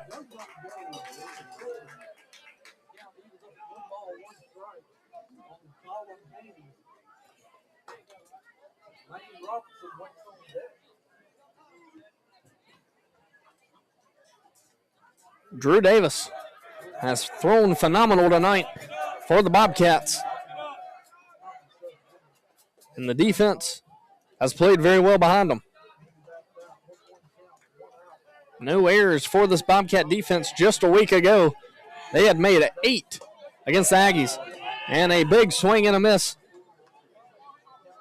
for Davis. That brings the count to 1-2.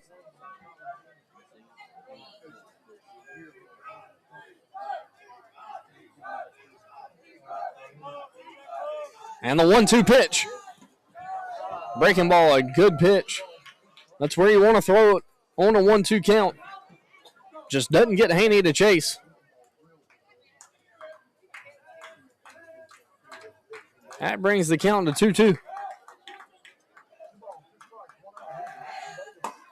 And he misses away for ball 3.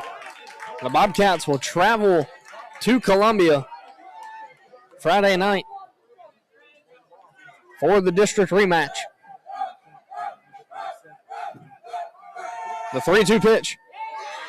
A good pitch by Davis, but they say he missed.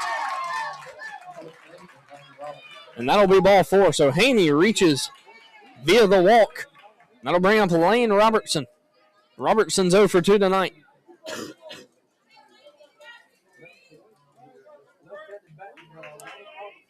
So 1 pitch. And the Bobcats can end up in the dugout via the double play. Haney, a lefty in this Columbia lineup. He has made some good plays for the Wildcats over there at first. And that one just misses outside for ball 1.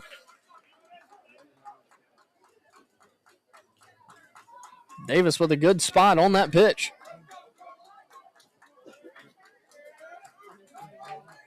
The 1-0 count against Robertson. Haney stands at first.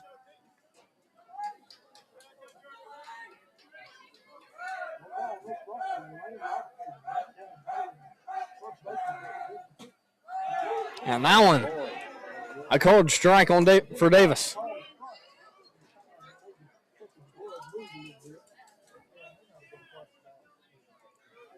That brings the count to 1-1. Haney stands at first. Robertson the hitter. Davis picks to first. Unable to get Haney.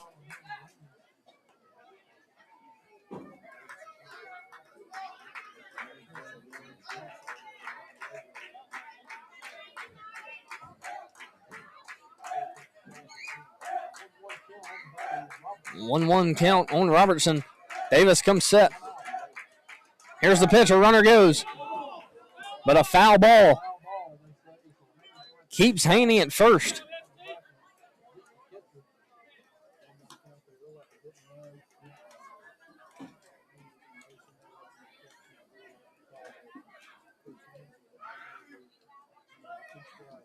That brings the count to 1-2 for Lane Robertson.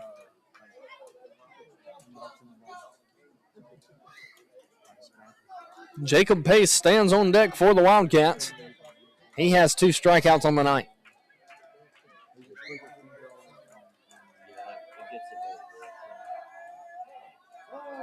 The top of the lineup due up for the Bobcats in the bottom half of this inning.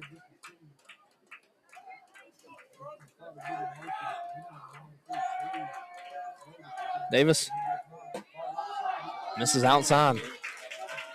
And that brings the count to 2-2.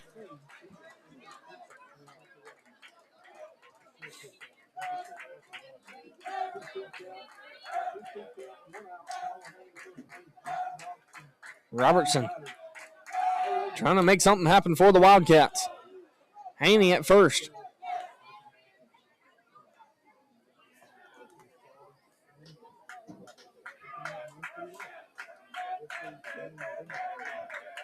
Davis has 9 strikeouts tonight. And that one, a perfectly placed hit by Robertson. And that will put runners at first and second for the Wildcats. And bring up Jacob Pace. Pace has 2 strikeouts tonight. But none of that matters. Only thing that matters is this at bat right here as we are in the top of the 7th. Haney at second. Robertson at first. Pace stands in the plate for the Wildcats.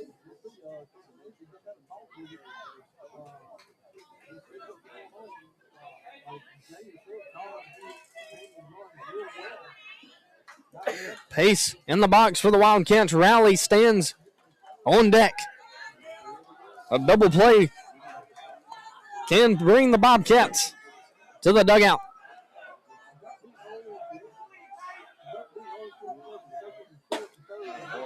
And Davis goes ahead 0-1 on a big swing and a miss by Pace.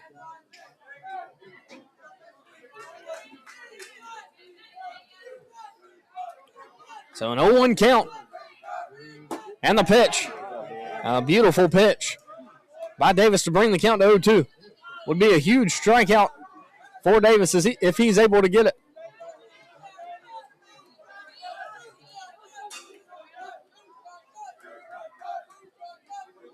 And the 0-2 pitch. A big swing and a miss. And that's Davis's 10th strikeout of the night. And it couldn't have came at a better time. So Jacob Pace has the hat trick on the night. And that'll bring up Dylan Raleigh.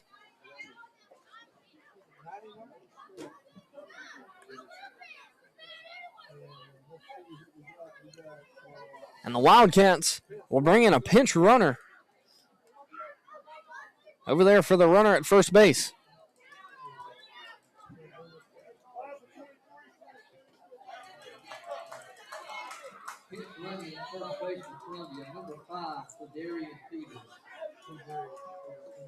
Cladarius Peters, the pinch runner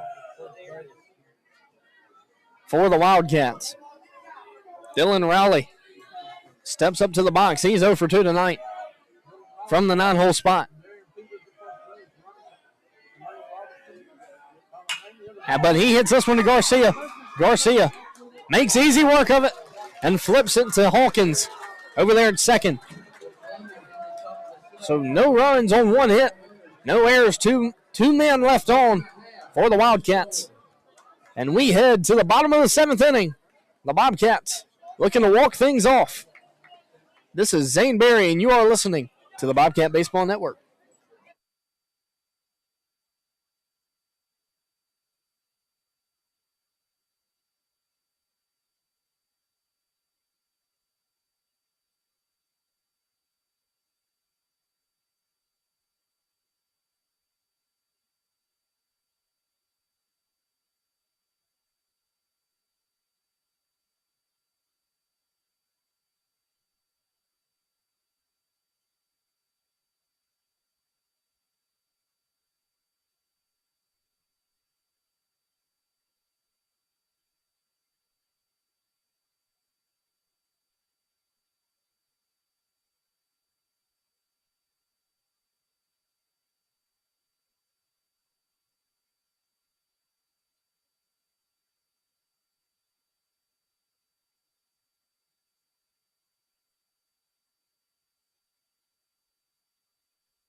And as we head to the bottom of the 7th inning, it would be a great time to give a shout out to our live stream sponsors. Jana King, Willie and Sharon Brinson are the owners. BB Geomatics LLC, Diversified Forestry Management, American Graphics, Landry Lewis Germany Architects, Com South, Chad Turner with Shelter Insurance, the Covington County Hospital and Express Care in Sumrall, Spencer Nixon Agency with Alpha Insurance, and Pine Belt Chevrolet. Thank you. Braylon Harrison set to lead things off for the Bobcats in the bottom of the 7th inning.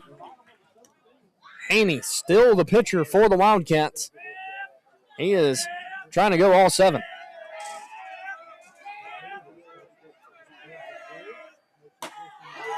And he is quickly down 0-2. Haney has lost a lot of velocity, but these Bobcat hitters are still having trouble with him.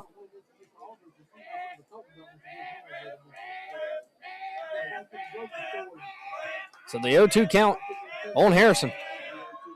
And that pegs him. So best case scenario for the Bobcats.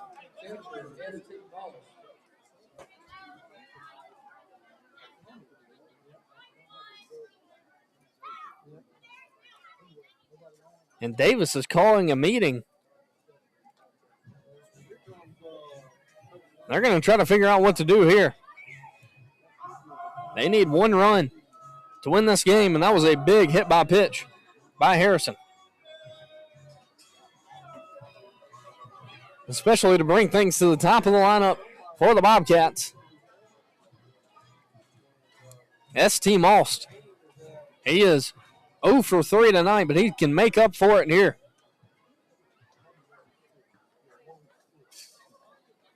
You almost have to assume they are 100% bunting.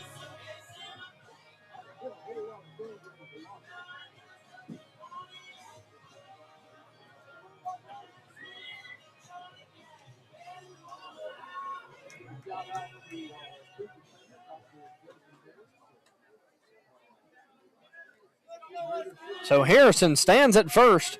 No outs for the Bobcats. S.T. Moss, the leadoff hitter. He squares. And he takes that one for a strike.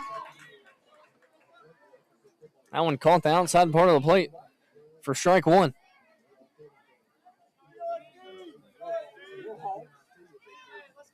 So an 0-1 count. Harrison at first. He shows bunt. And he pulls back, but it's strike 2. That would have been the one to bunt there.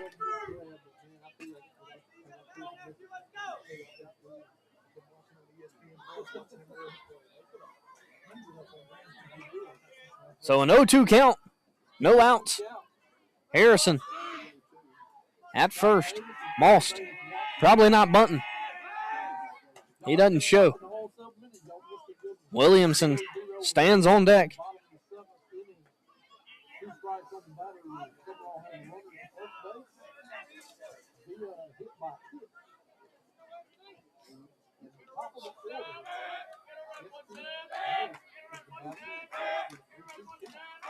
So an 0-2 count on Most.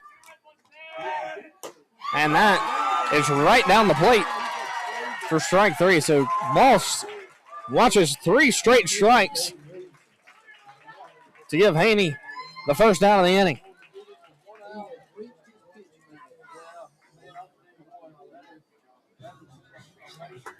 And that's going to be the night for Haney. Haney had a phenomenal night for the Wildcats. He deserves a standing ovation from this Wildcat audience. But there will be a new pitcher when we come back. This is Zane Berry, and you are listening to the Bobcat Baseball Network.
So we are back here in Sumrall, Mississippi. It's the bottom of the 7th inning. Caden Williamson trying to get things going. Harrison stands at first base. There's a new pitcher for the Wildcats, Lane Robertson.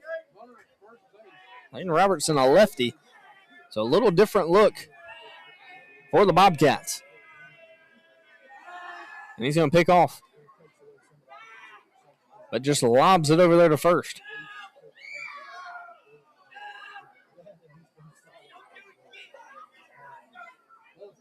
So a really good game here in Sumrall. A lot of zeros on the board. And Harrison, he's going to be safe. So Harrison steals on the first move, and he is able to steal first and get to second. And that is exactly how you're taught.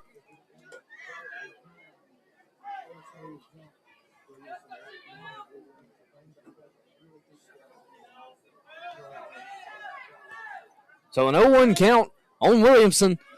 Harrison stands 180 feet away. He is at second. Inside move doesn't fool him. On a base hit, I imagine Davis is not going to hold him up.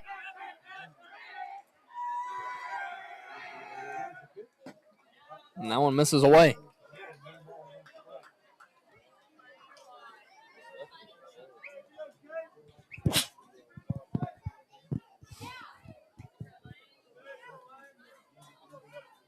So 1-1 count, 1 out. Harrison stands at second. Williamson in the box for the Bobcats. And he fouls that one back into the net.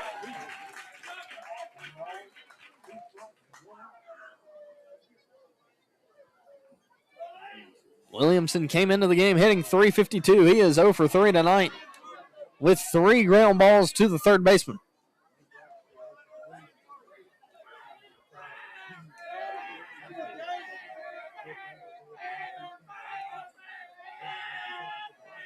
And the 1-2 pitch misses away. That one came from a different arm angle out of Robertson's hand.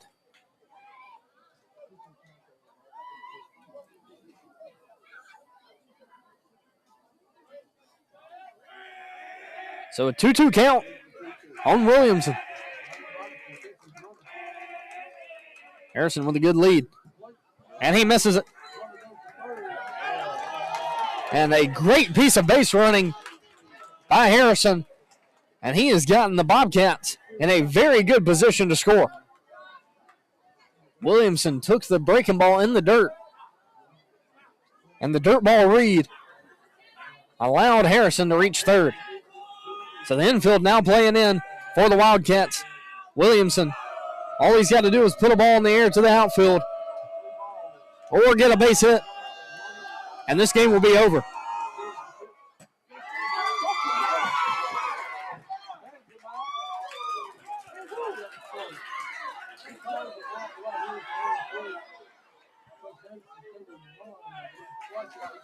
And he watched strike 3. And that'll give the Bobcats 2 outs. Landon Hawkins now the hitter. He's 0 for 3 tonight. So when the Bobcats have needed a hit the most, they have not come through.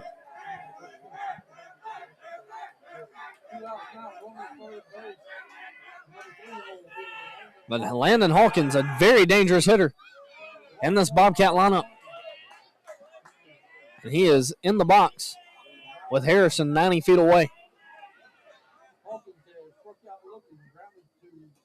If there's a guy you want up in this lineup, this is him.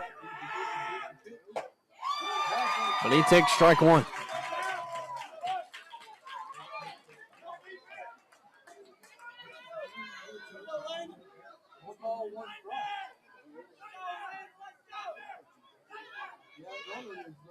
One ball, 1 strike against Hawkins. And he takes that one for ball 2. This Wildcat team, a very good team out of Columbia. They are traditionally a tough baseball team with a lot of gritty players. And you've seen it tonight. A swing and a miss by Hawkins. So there are 2s across the scoreboard. 2 balls, 2 strikes, 2 outs for Landon Hawkins. And he can end it on a pitch, or he can send it to the 8th.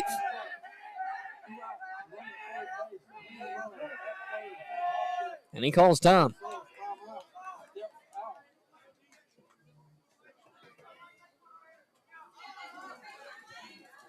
Hawkins, Odom, and Clinton are the next 3 hitters for the Bobcats.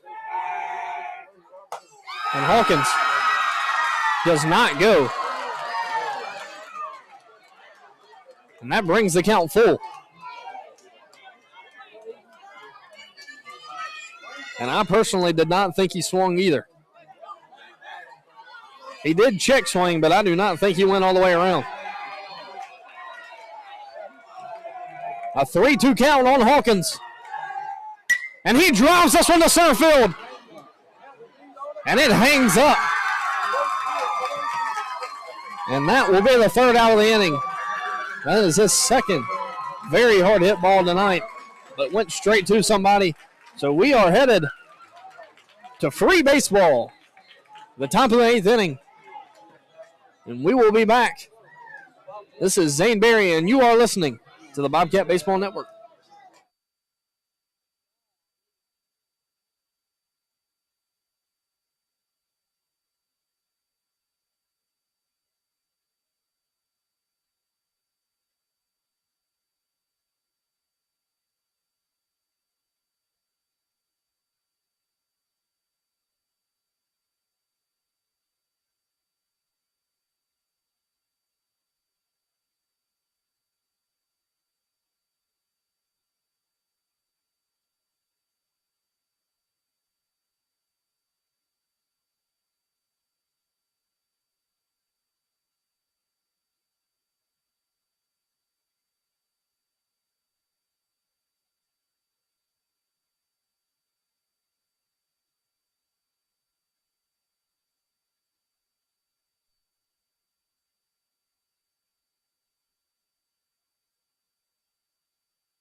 So welcome back to Larry Knight Field, as you are getting free baseball tonight. It is 0-0 as we enter the top of the 8th inning. There is a new pitcher for the Bobcats, Jack Miller. Jack Miller was the first baseman the first 7 innings of this matchup, but now he is on the mound. The defense change up as Landon Hawkins goes to third, Drew Davis to short. Garcia still at second, and Odom moved to first.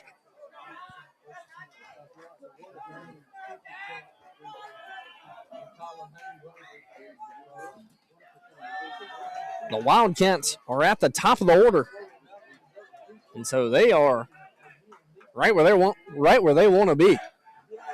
Najee Kane, who is 1 for 3 tonight, in the box for the Wildcats now. And he fouls that one off. So the count all square at 2.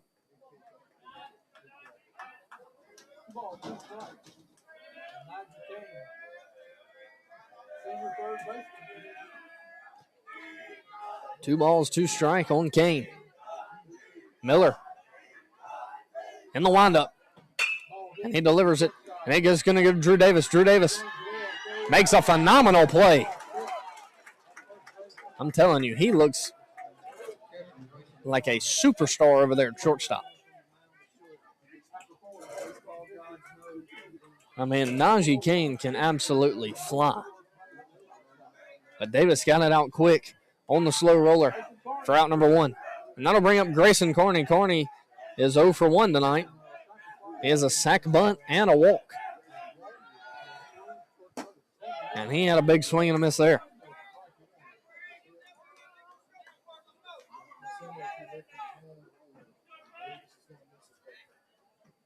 So the 0-1 count on Carney. And that ball is going to be hit to Davis. He's going to have a tough play, but he makes it look easy. And I'm telling you, he does not look like a freshman at short. But that's going to bring up Mac McDaniel, the very dangerous center fielder. I keep saying that because he is ginormous. He is hitting .556 coming into this game. Leads the team in average on-base percentage, home runs, and stolen bases for this Columbia team.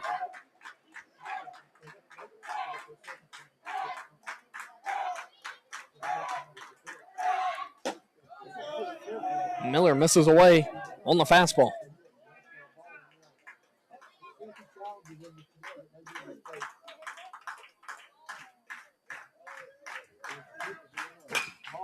And he absolutely turned on that one. But it goes foul. So a very long strike on McDaniel.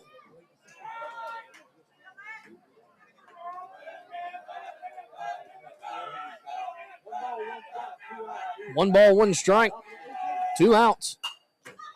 And McDaniel fouled that one back. So Miller ahead 1-2 on McDaniel.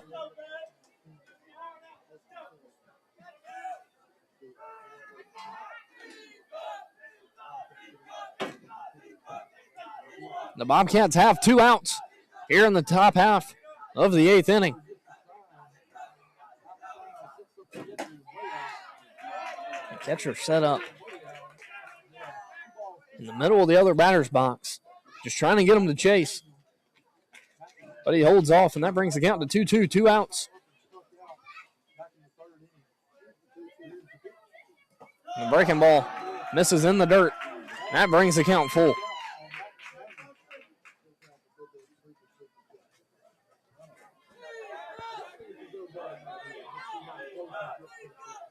So Mac McDaniel trying to pass the bat back for the Wildcats.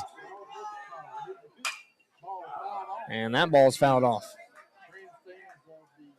If I'm the Bobcats, I walk in the worst situation here.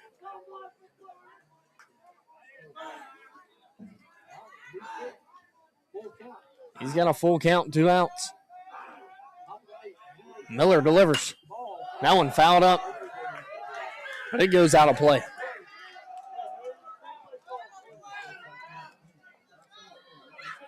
So McDaniel seeing it well.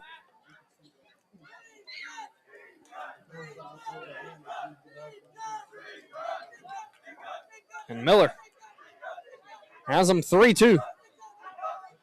Sets up outside. And that one misses way out. So a 2-out walk by Miller puts McDaniel on.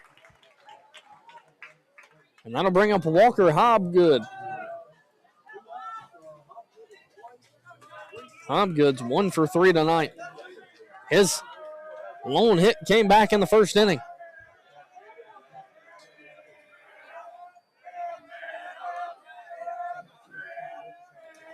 McDaniel stands at first. I imagine he's going to try to steal.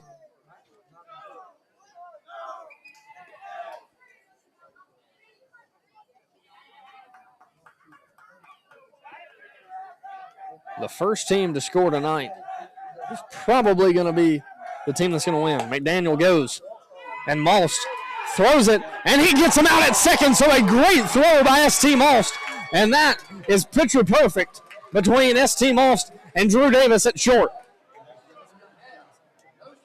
So no runs, no hits, no errors, nobody left on, and we are headed to the bottom half of the 8th inning. This is Zane Berry, and you are listening to Bobcat Baseball.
Welcome back to Larry Knight Field. It is the bottom of the 8th inning between the Bobcats and the Wildcats out of Columbia. To lead things off for the Bobcats here in the bottom of the 8th, Leo Odom. Odom is 0 for 3 tonight with 2 strikeouts. And he reached on an error his last at-bat. Odom in the box. Cade Clinton on deck. And he takes out for a strike inside. Columbia with 4 hits, Bobcats with 3. And that breaking ball misses up and away. So only 7 hits between the two teams. Columbia does have 3 errors on the night. And a big swing by Odom. That brings the count to 2-2.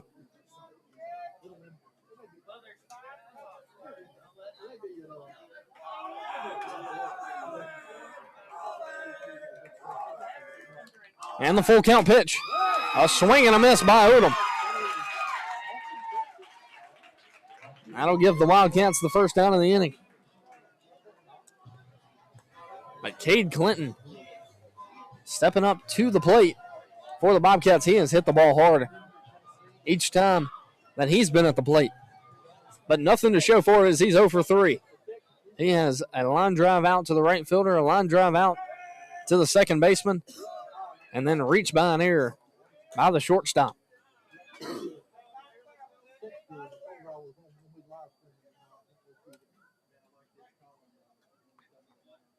And Haney comes to the mound to give the pitcher some words of encouragement.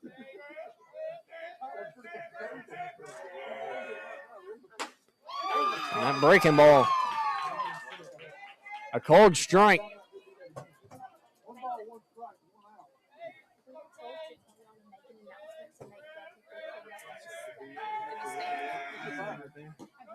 The 1-1 pitch. Because Brittany said she wasn't doing it. So a 2-1 count, 1 out against Cade Clinton. And a swing and a miss. A lot of breaking balls by this lefty pitcher.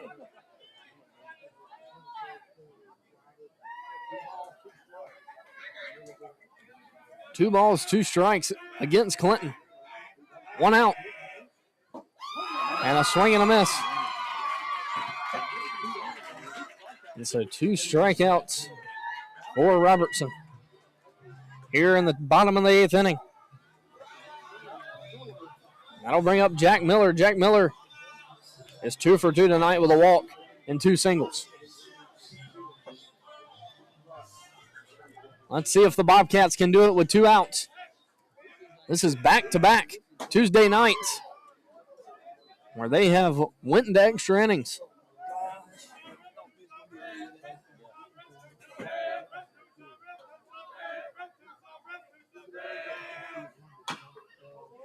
And he fouls that one off his foot.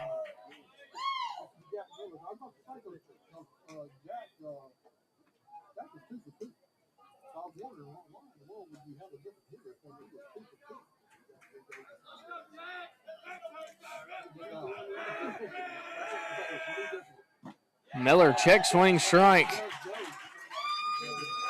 And that brings the count to 1-2. That's lefty.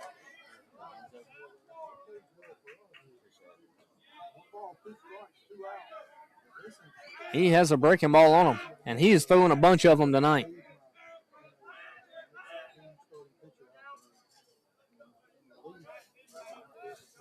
Robertson ahead with a 1-2 count. And he misses away. That brings the count to 2-2. 2 balls, 2 strikes, 2 outs. Drew Davis stands on deck for the Bobcats.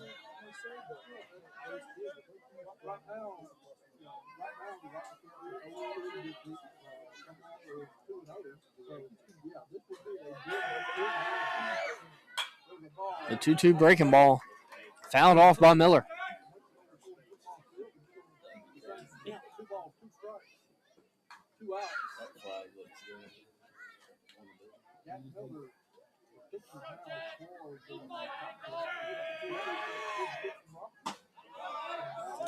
And that one misses low, so Miller has worked the count full. If he can win this pitch, that'll be a big break for the Bobcats. They need a base runner. And that one, a called strike 3. So Robertson strikes out the side.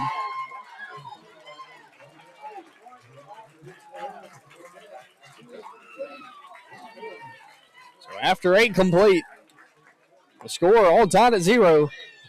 This is Zane Berry, and you are listening to the Bobcat Baseball Network.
So we are back here in the top of the 9th inning in Sumrall, Mississippi.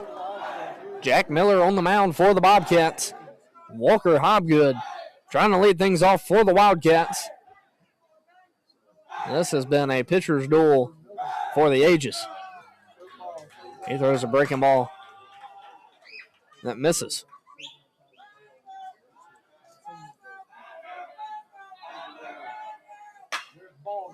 And that ball, it's going to be trouble. Hawkins fields it at third, and he makes easy work out of it.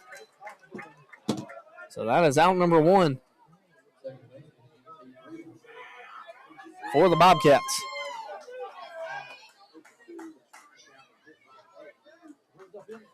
And that'll bring up M.T. Breland.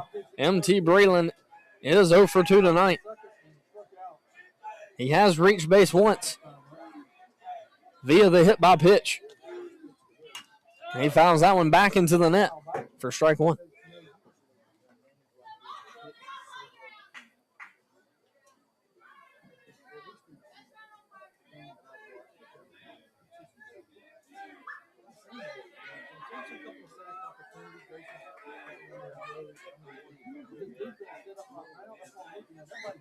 "22 strikeouts between the two teams here tonight. The Bobcats have struck out 12 times, and the Wildcats have struck out 11.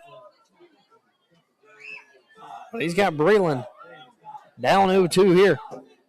And the 0-2 pitch. The breaking ball misses in the dirt.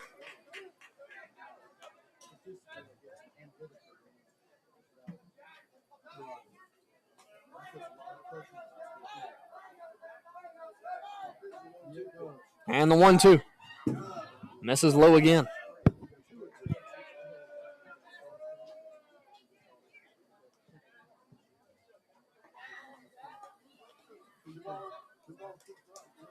Two balls, 2 strikes, 1 out.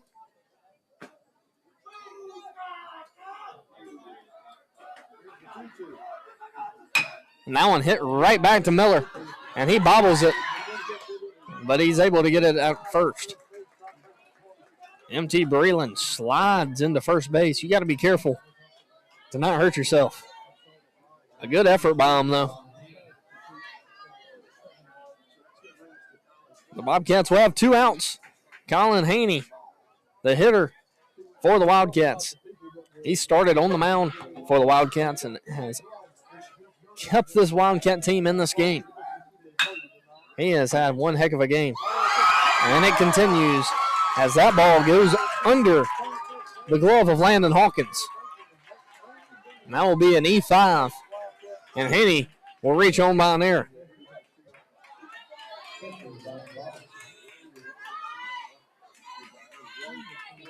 That'll bring up Lane Robertson. Robertson had a single his last at bat.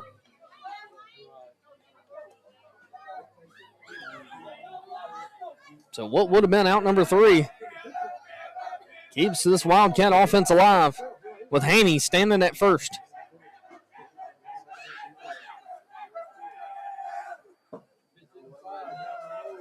And that one misses in the dirt for ball 1. A very good matchup between these two teams tonight.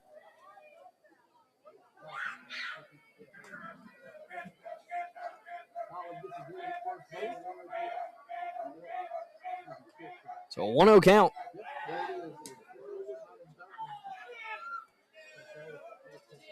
Miller picked to first, but was unable to get him.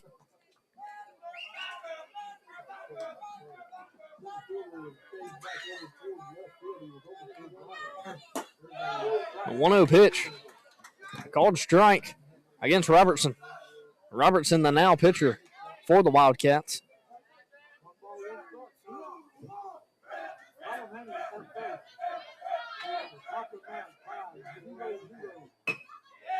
And that one fouled off.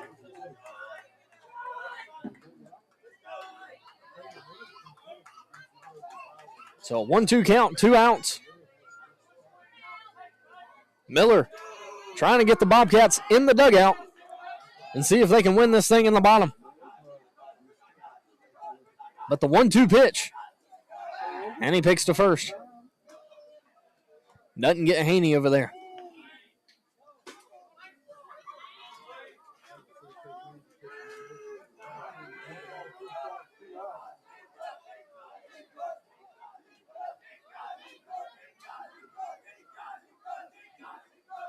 And Haney goes, and he's hit it up the middle. And that's going to get through. And Williamson throws it into second. So there's now runners at the corner for the Wildcats. Robertson stands at first, and Haney stands at second. Excuse me, he stands at third. There'll probably be a pinch runner for the pitcher, Robertson, who stands at first base. A tough break for Miller. That ball was just poked out and hit. And then Landon Hawkins had the error at third. So the Bobcats should already be in the dugout. But a couple tough breaks. And here we are, runners at first and third for the Wildcats. And they have an opportunity to score. Davis out on the mound, giving his team some words of encouragement.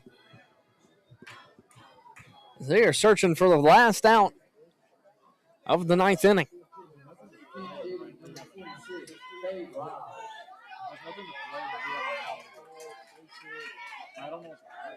A pinch hitter for the Wildcats. Jacob Pace was the original hitter. Wade Riles, the hitter for Columbia now. And the first and third move by Miller doesn't fool anybody. And they're leaving Robertson at first to base run. Miller misses away for ball 1.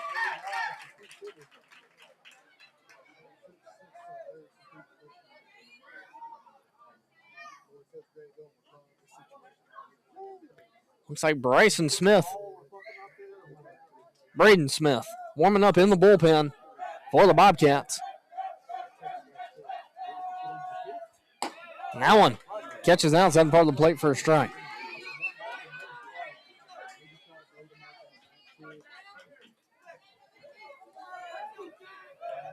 Dive and body situation for the Bobcats. Could be a huge out.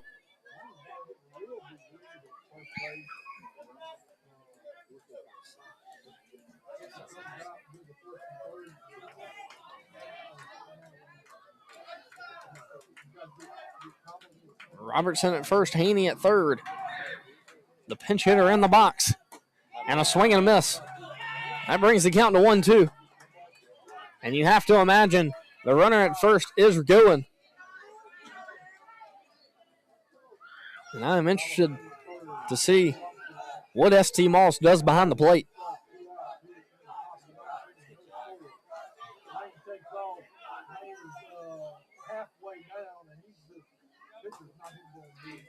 And Miller doesn't even worry about him.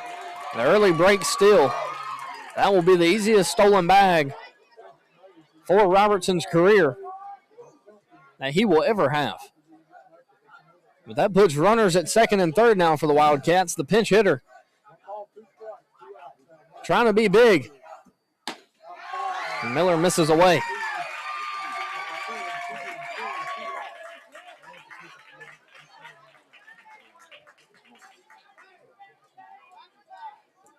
So a 2-2 count, 2 outs. Haney at third, Robertson now at second. Jack Miller trying to give his team a chance with the score tied.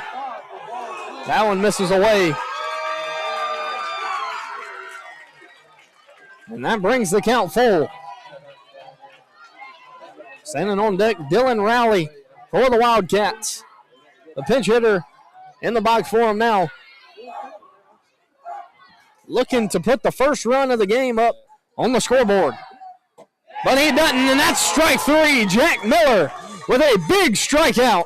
And he gets the Bobcat baseball team to the dugout. And we head to the bottom of the ninth inning. The Wildcats are held at 0 runs through 9. So we will be back. This is Zane Berry, and you are listening to the Bobcat Baseball Network.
So we are back here in the bottom of the ninth inning.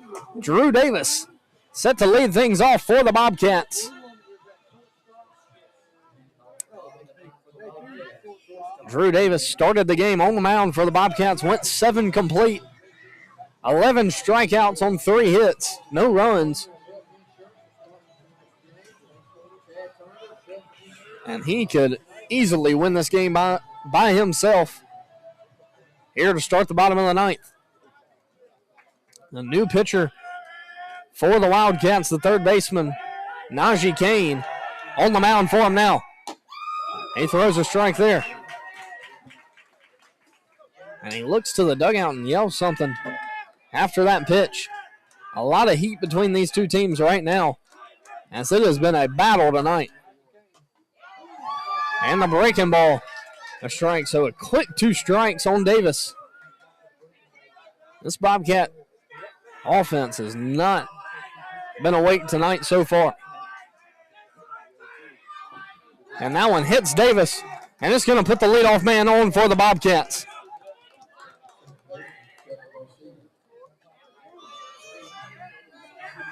And that is big for the Bobcats as he was down 0-2. That is the best case scenario for Drew Davis there. Looked like he was wanting to check swing, but came in on him and hit him in the arm. So Davis now stands at first. Garcia, the hitter for the Bobcats. I imagine he will bunt, and he shows it, and he bunts it. And he's going to try to go to second. Decides not to and goes to first.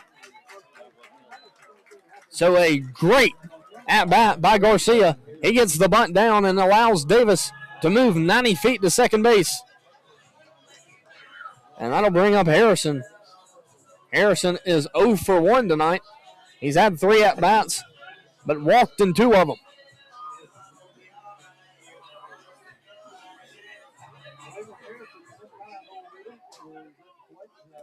After Harrison, the top of the lineup is back up for the Bobcats. So a perfect opportunity for them to really take advantage of it here. Kane comes set, throws one right down the plate for strike 1.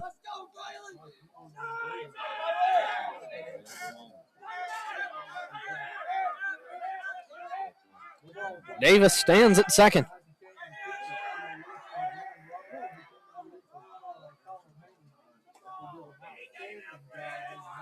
A base hit could win it for the Bobcats. They haven't had a hit in a while. Davis has a hit for the Bobcats, and Jack Miller has 2 infield hits for the Bobcats. That's where their 3 hits come from. So only one of their base hits was actually hit to the outfield, and that was Drew Davis as he hit a line drive through the 6 hole earlier in the game.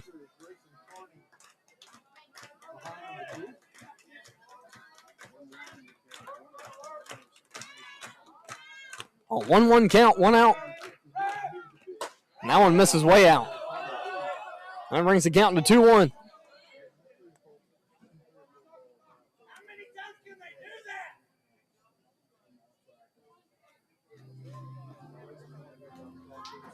So the catcher headed out to talk to Najee Kane.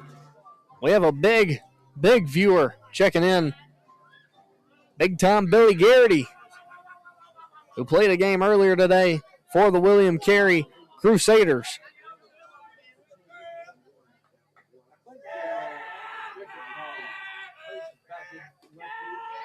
Braylon Harrison. And he turns on this one. It could be trouble. And he dives and makes the catch and throws it to second for a double play. So a base running error by Davis. And that'll send us to the 10th inning. A good piece of hitting by Harrison, but a good play out there in left by the Columbia left fielder.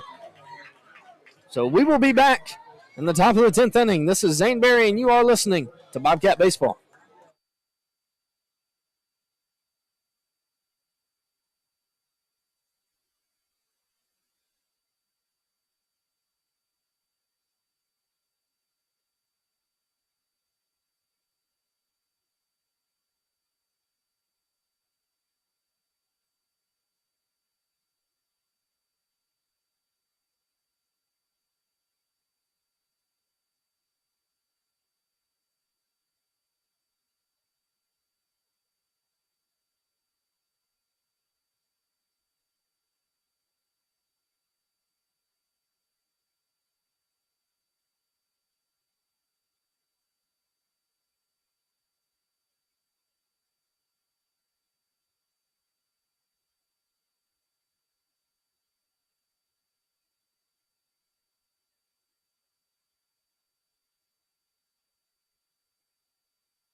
So an 0 count here to start things in the top of the 10th inning.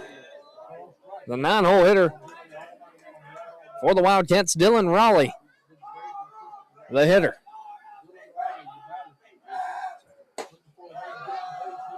The 0-1 pitch. Missed for a ball.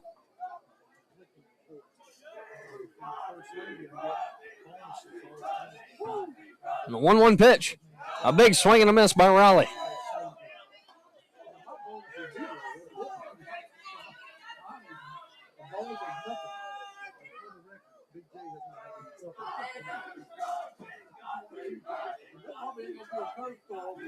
And the 1-2. And that one barely misses.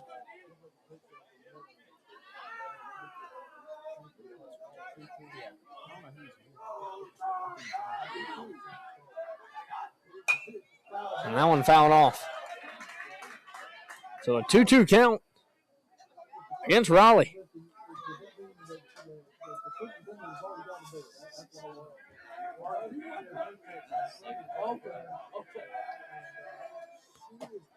And the breaking ball misses away.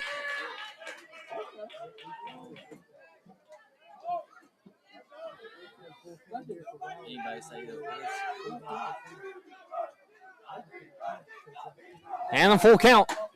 And that's going to be strike 3. So the first out of the inning comes via the strikeout against Dylan Raleigh. And the Wildcats are back to the top of the order.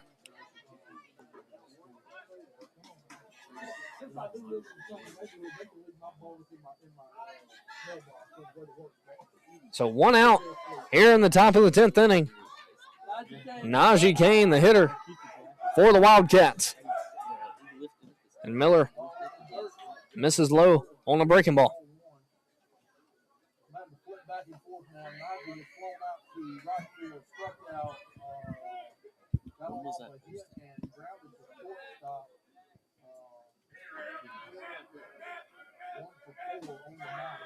So 1-0 pitch. And that one, I called strike.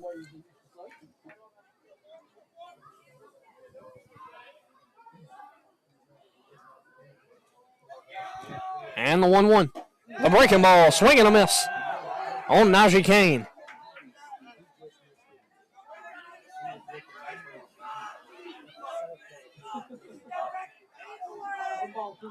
And that brings the count to 1-2, 1 out. And the breaking ball fouled off by Kane. Kane at the plate. Carney on deck for the Wildcats.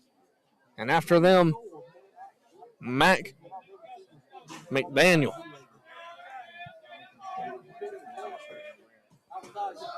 And that breaking ball misses in the dirt for ball 2. 10 innings is a lot of baseball for these two teams. One of them's got to give in here eventually. We just got to hope it's Columbia. So the 2-2 pitch. And that one fouled away.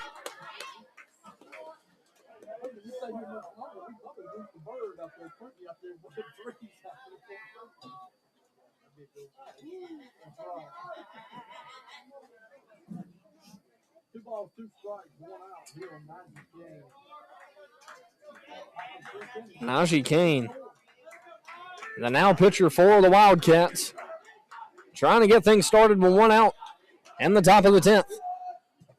Miller, he cannot find the breaking ball right now. He has missed a few in the dirt this at bat. He has done a good job out of the bullpen. And he's got 1 out. But the dangerous part of the order for the Wildcats up now.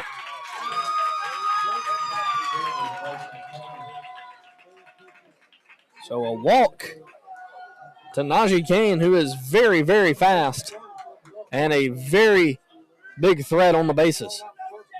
I imagine he will try to go at some point during this at-bat, especially with Grayson Carney being the hitter.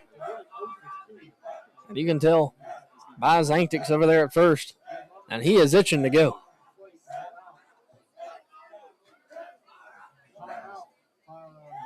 And the coach for the Bobcats comes out to talk to Jack Miller on the mound, and he points to Caden Williamson. So it looks like there will be a new pitcher for the Bobcats. Caden Williamson, who was the center fielder, comes in to pitch. So we will be back after the break.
So we are back here in the top of the 10th inning. Caden Williamson, the now pitcher for the Bobcats.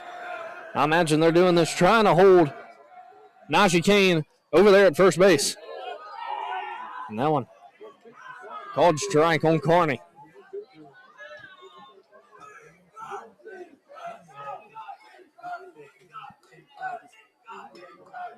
So the slide step and a swing and a miss by Carney. A good pitch there by Williamson. Williamson hides the ball well on his delivery. Watch Kane to go here.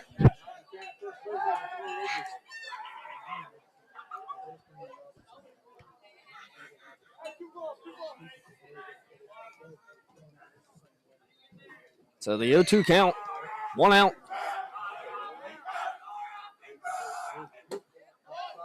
And Williamson barely misses outside.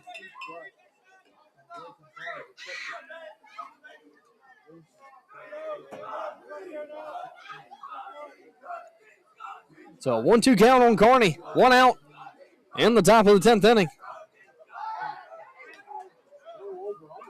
Williamson almost got him over there at first.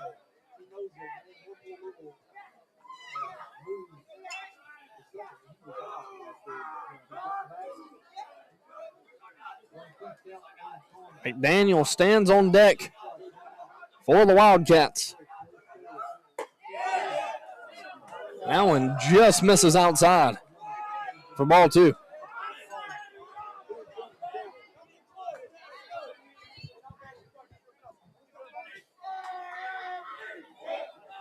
So this has been a great game in Sumrall.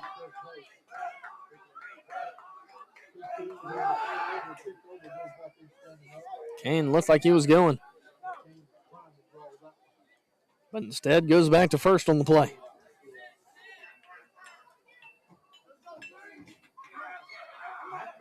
So a 2-2 count.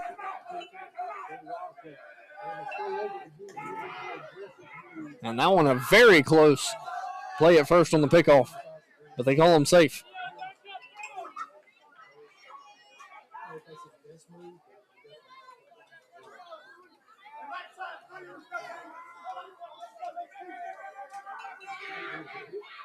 And a swing and a miss. Caden Williamson, a big pitch against Kearney, and that sends Kearney back to the dugout on strikes.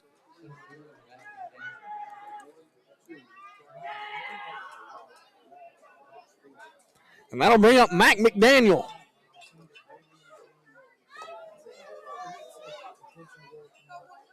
Mac McDaniel does have a hit tonight. He is 1 for 2 with 2 walks and a strikeout. And that one, a blooper over there to Leo Odom, and that sends the Bobcats to the bottom of the 10th inning, giving up no runs. Caden Williamson, a great job out of the bullpen, and we are headed to the bottom of the 10th. The Bobcats and the Wildcats all square at 0. This is Zane Berry, and you are listening to the Bobcat Baseball Network.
So we are back in the bottom of the 10th inning. S.T. Most, the leadoff hitter for the Bobcats, set to lead things off here in the bottom of the 10th. So no better part of the lineup to get things started for the Bobcats than the 1, 2, 3 guys in this lineup. Most has had an 0 for 4 night so far tonight. Struck out his last 2 at-bats. And he takes that one for a ball.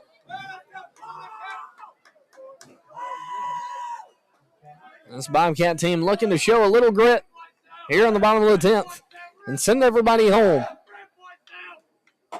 He takes that one for a strike on the inside part of the plate.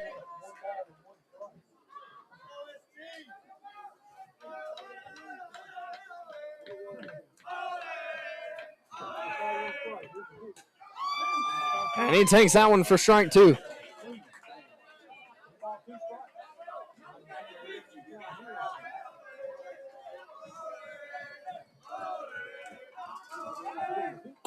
And that's going to be strike 3. So three straight pitches. And the bat doesn't swing on that last one. And that'll be a 3-pitch out for the pitcher, Kane. So Caden Williamson, the hitter for the Bobcats now. He struck out his last at-bat, and he is 0 for 4 on the night. He takes that one for a ball. Everybody except Drew Davis and Jack Miller are hitless tonight. It'll be a great time to change that. Williamson ahead with a 2-0 count.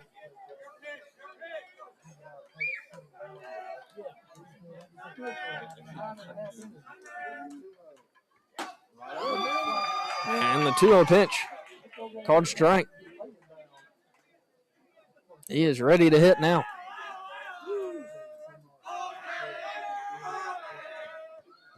Breaking ball misses outside. for ball 3. If he can find himself on here, that will be huge for the Bobcats.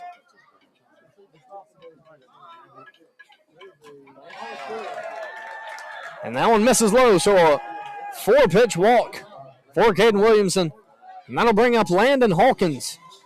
Hawkins has been very quiet tonight.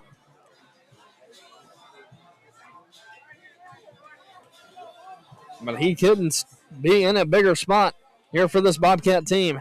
He is 0 for 4 tonight, but he has barreled his last 2 at-bats. One to the warning track and left, and a line drive that I thought was going to end it. But Matt McDaniel made the play in center.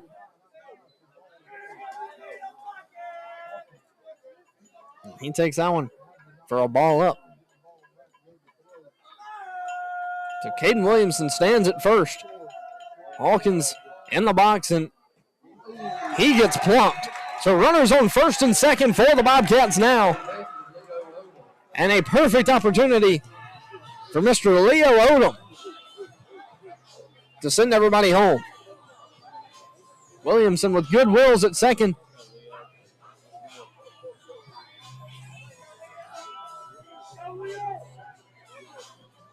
Odom has the hat trick on the night. 3 strikeouts and an E6. So he has reached base once.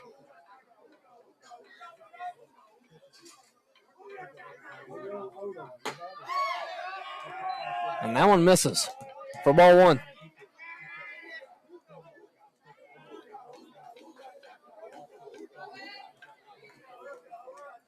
A lot of zeros across the board. That's probably the most zeros I've ever seen across this scoreboard.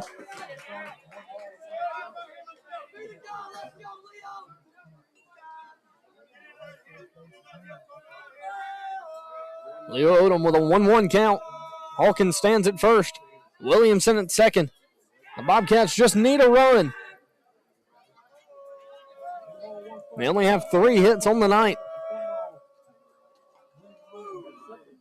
A big swing and a miss by Odom.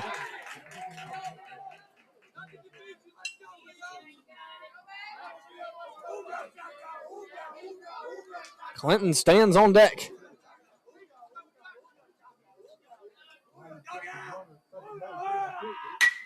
And he pops this one up, but it's going to barely land foul.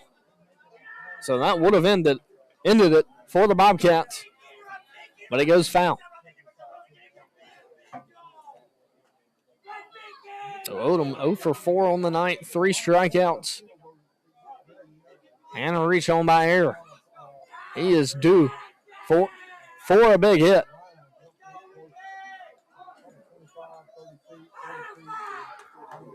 Seems like every time the Bobcats have been in this position tonight, they have struck out. There's been a lot of strikeouts with runners in scoring position. And that one misses inside.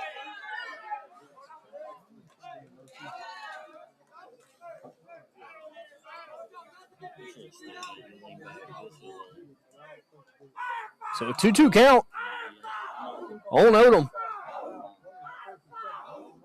Kane comes set. And the pitch. And he battles. Fouls that one off to stay alive.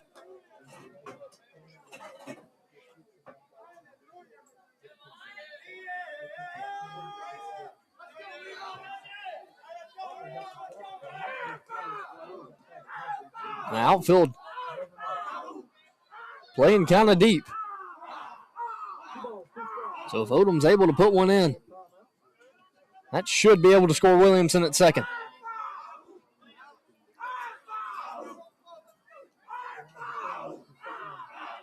And Kane, the pitch, and it's hit to the shortstop. And he bobbles it, and he throws it to first, and it is unable to get Odom over there at first. So the Bobcats now have bases loaded. 1 out. A big error by the shortstop. And that is the second time Leo Odom has reached base error via the shortstop tonight. And nobody better than the scorching hot Cade Clinton. All he has to do is put the ball in play. The Bobcats have been in this position tonight and struck it out a few times.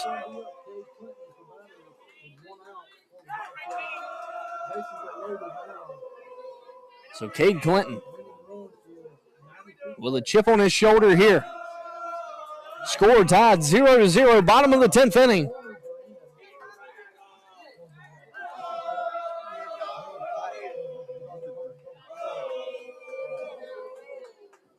Kane comes set. And he delivers. That one misses low for ball one.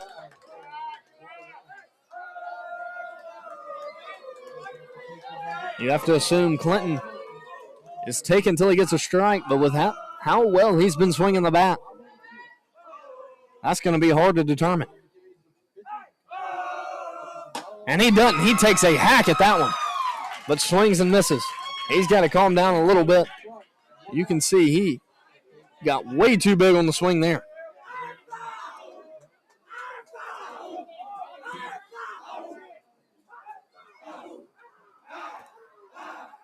Clinton is 0 for 4 tonight.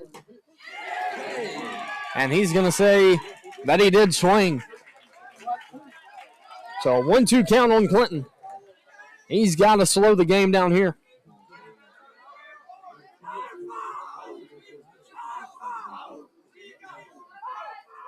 Hawkins stands at second. Williamson at third. Odom at first. And that one pegs him. We're going to end the ball game here on a walk-off hit by pitch. And the Bobcats win after 10 innings, 1-0. They only have 3 hits on the night, but that's enough to take down the Columbia Wildcats in their 3rd district game of the season. The Bobcats advance to 18-3 on the season and 3-0 in district. So the Bobcats will go on to face the Wildcats Friday night in a district matchup at Columbia. This is Zane Berry, and you are listening to the Bobcat Baseball Network. Good night.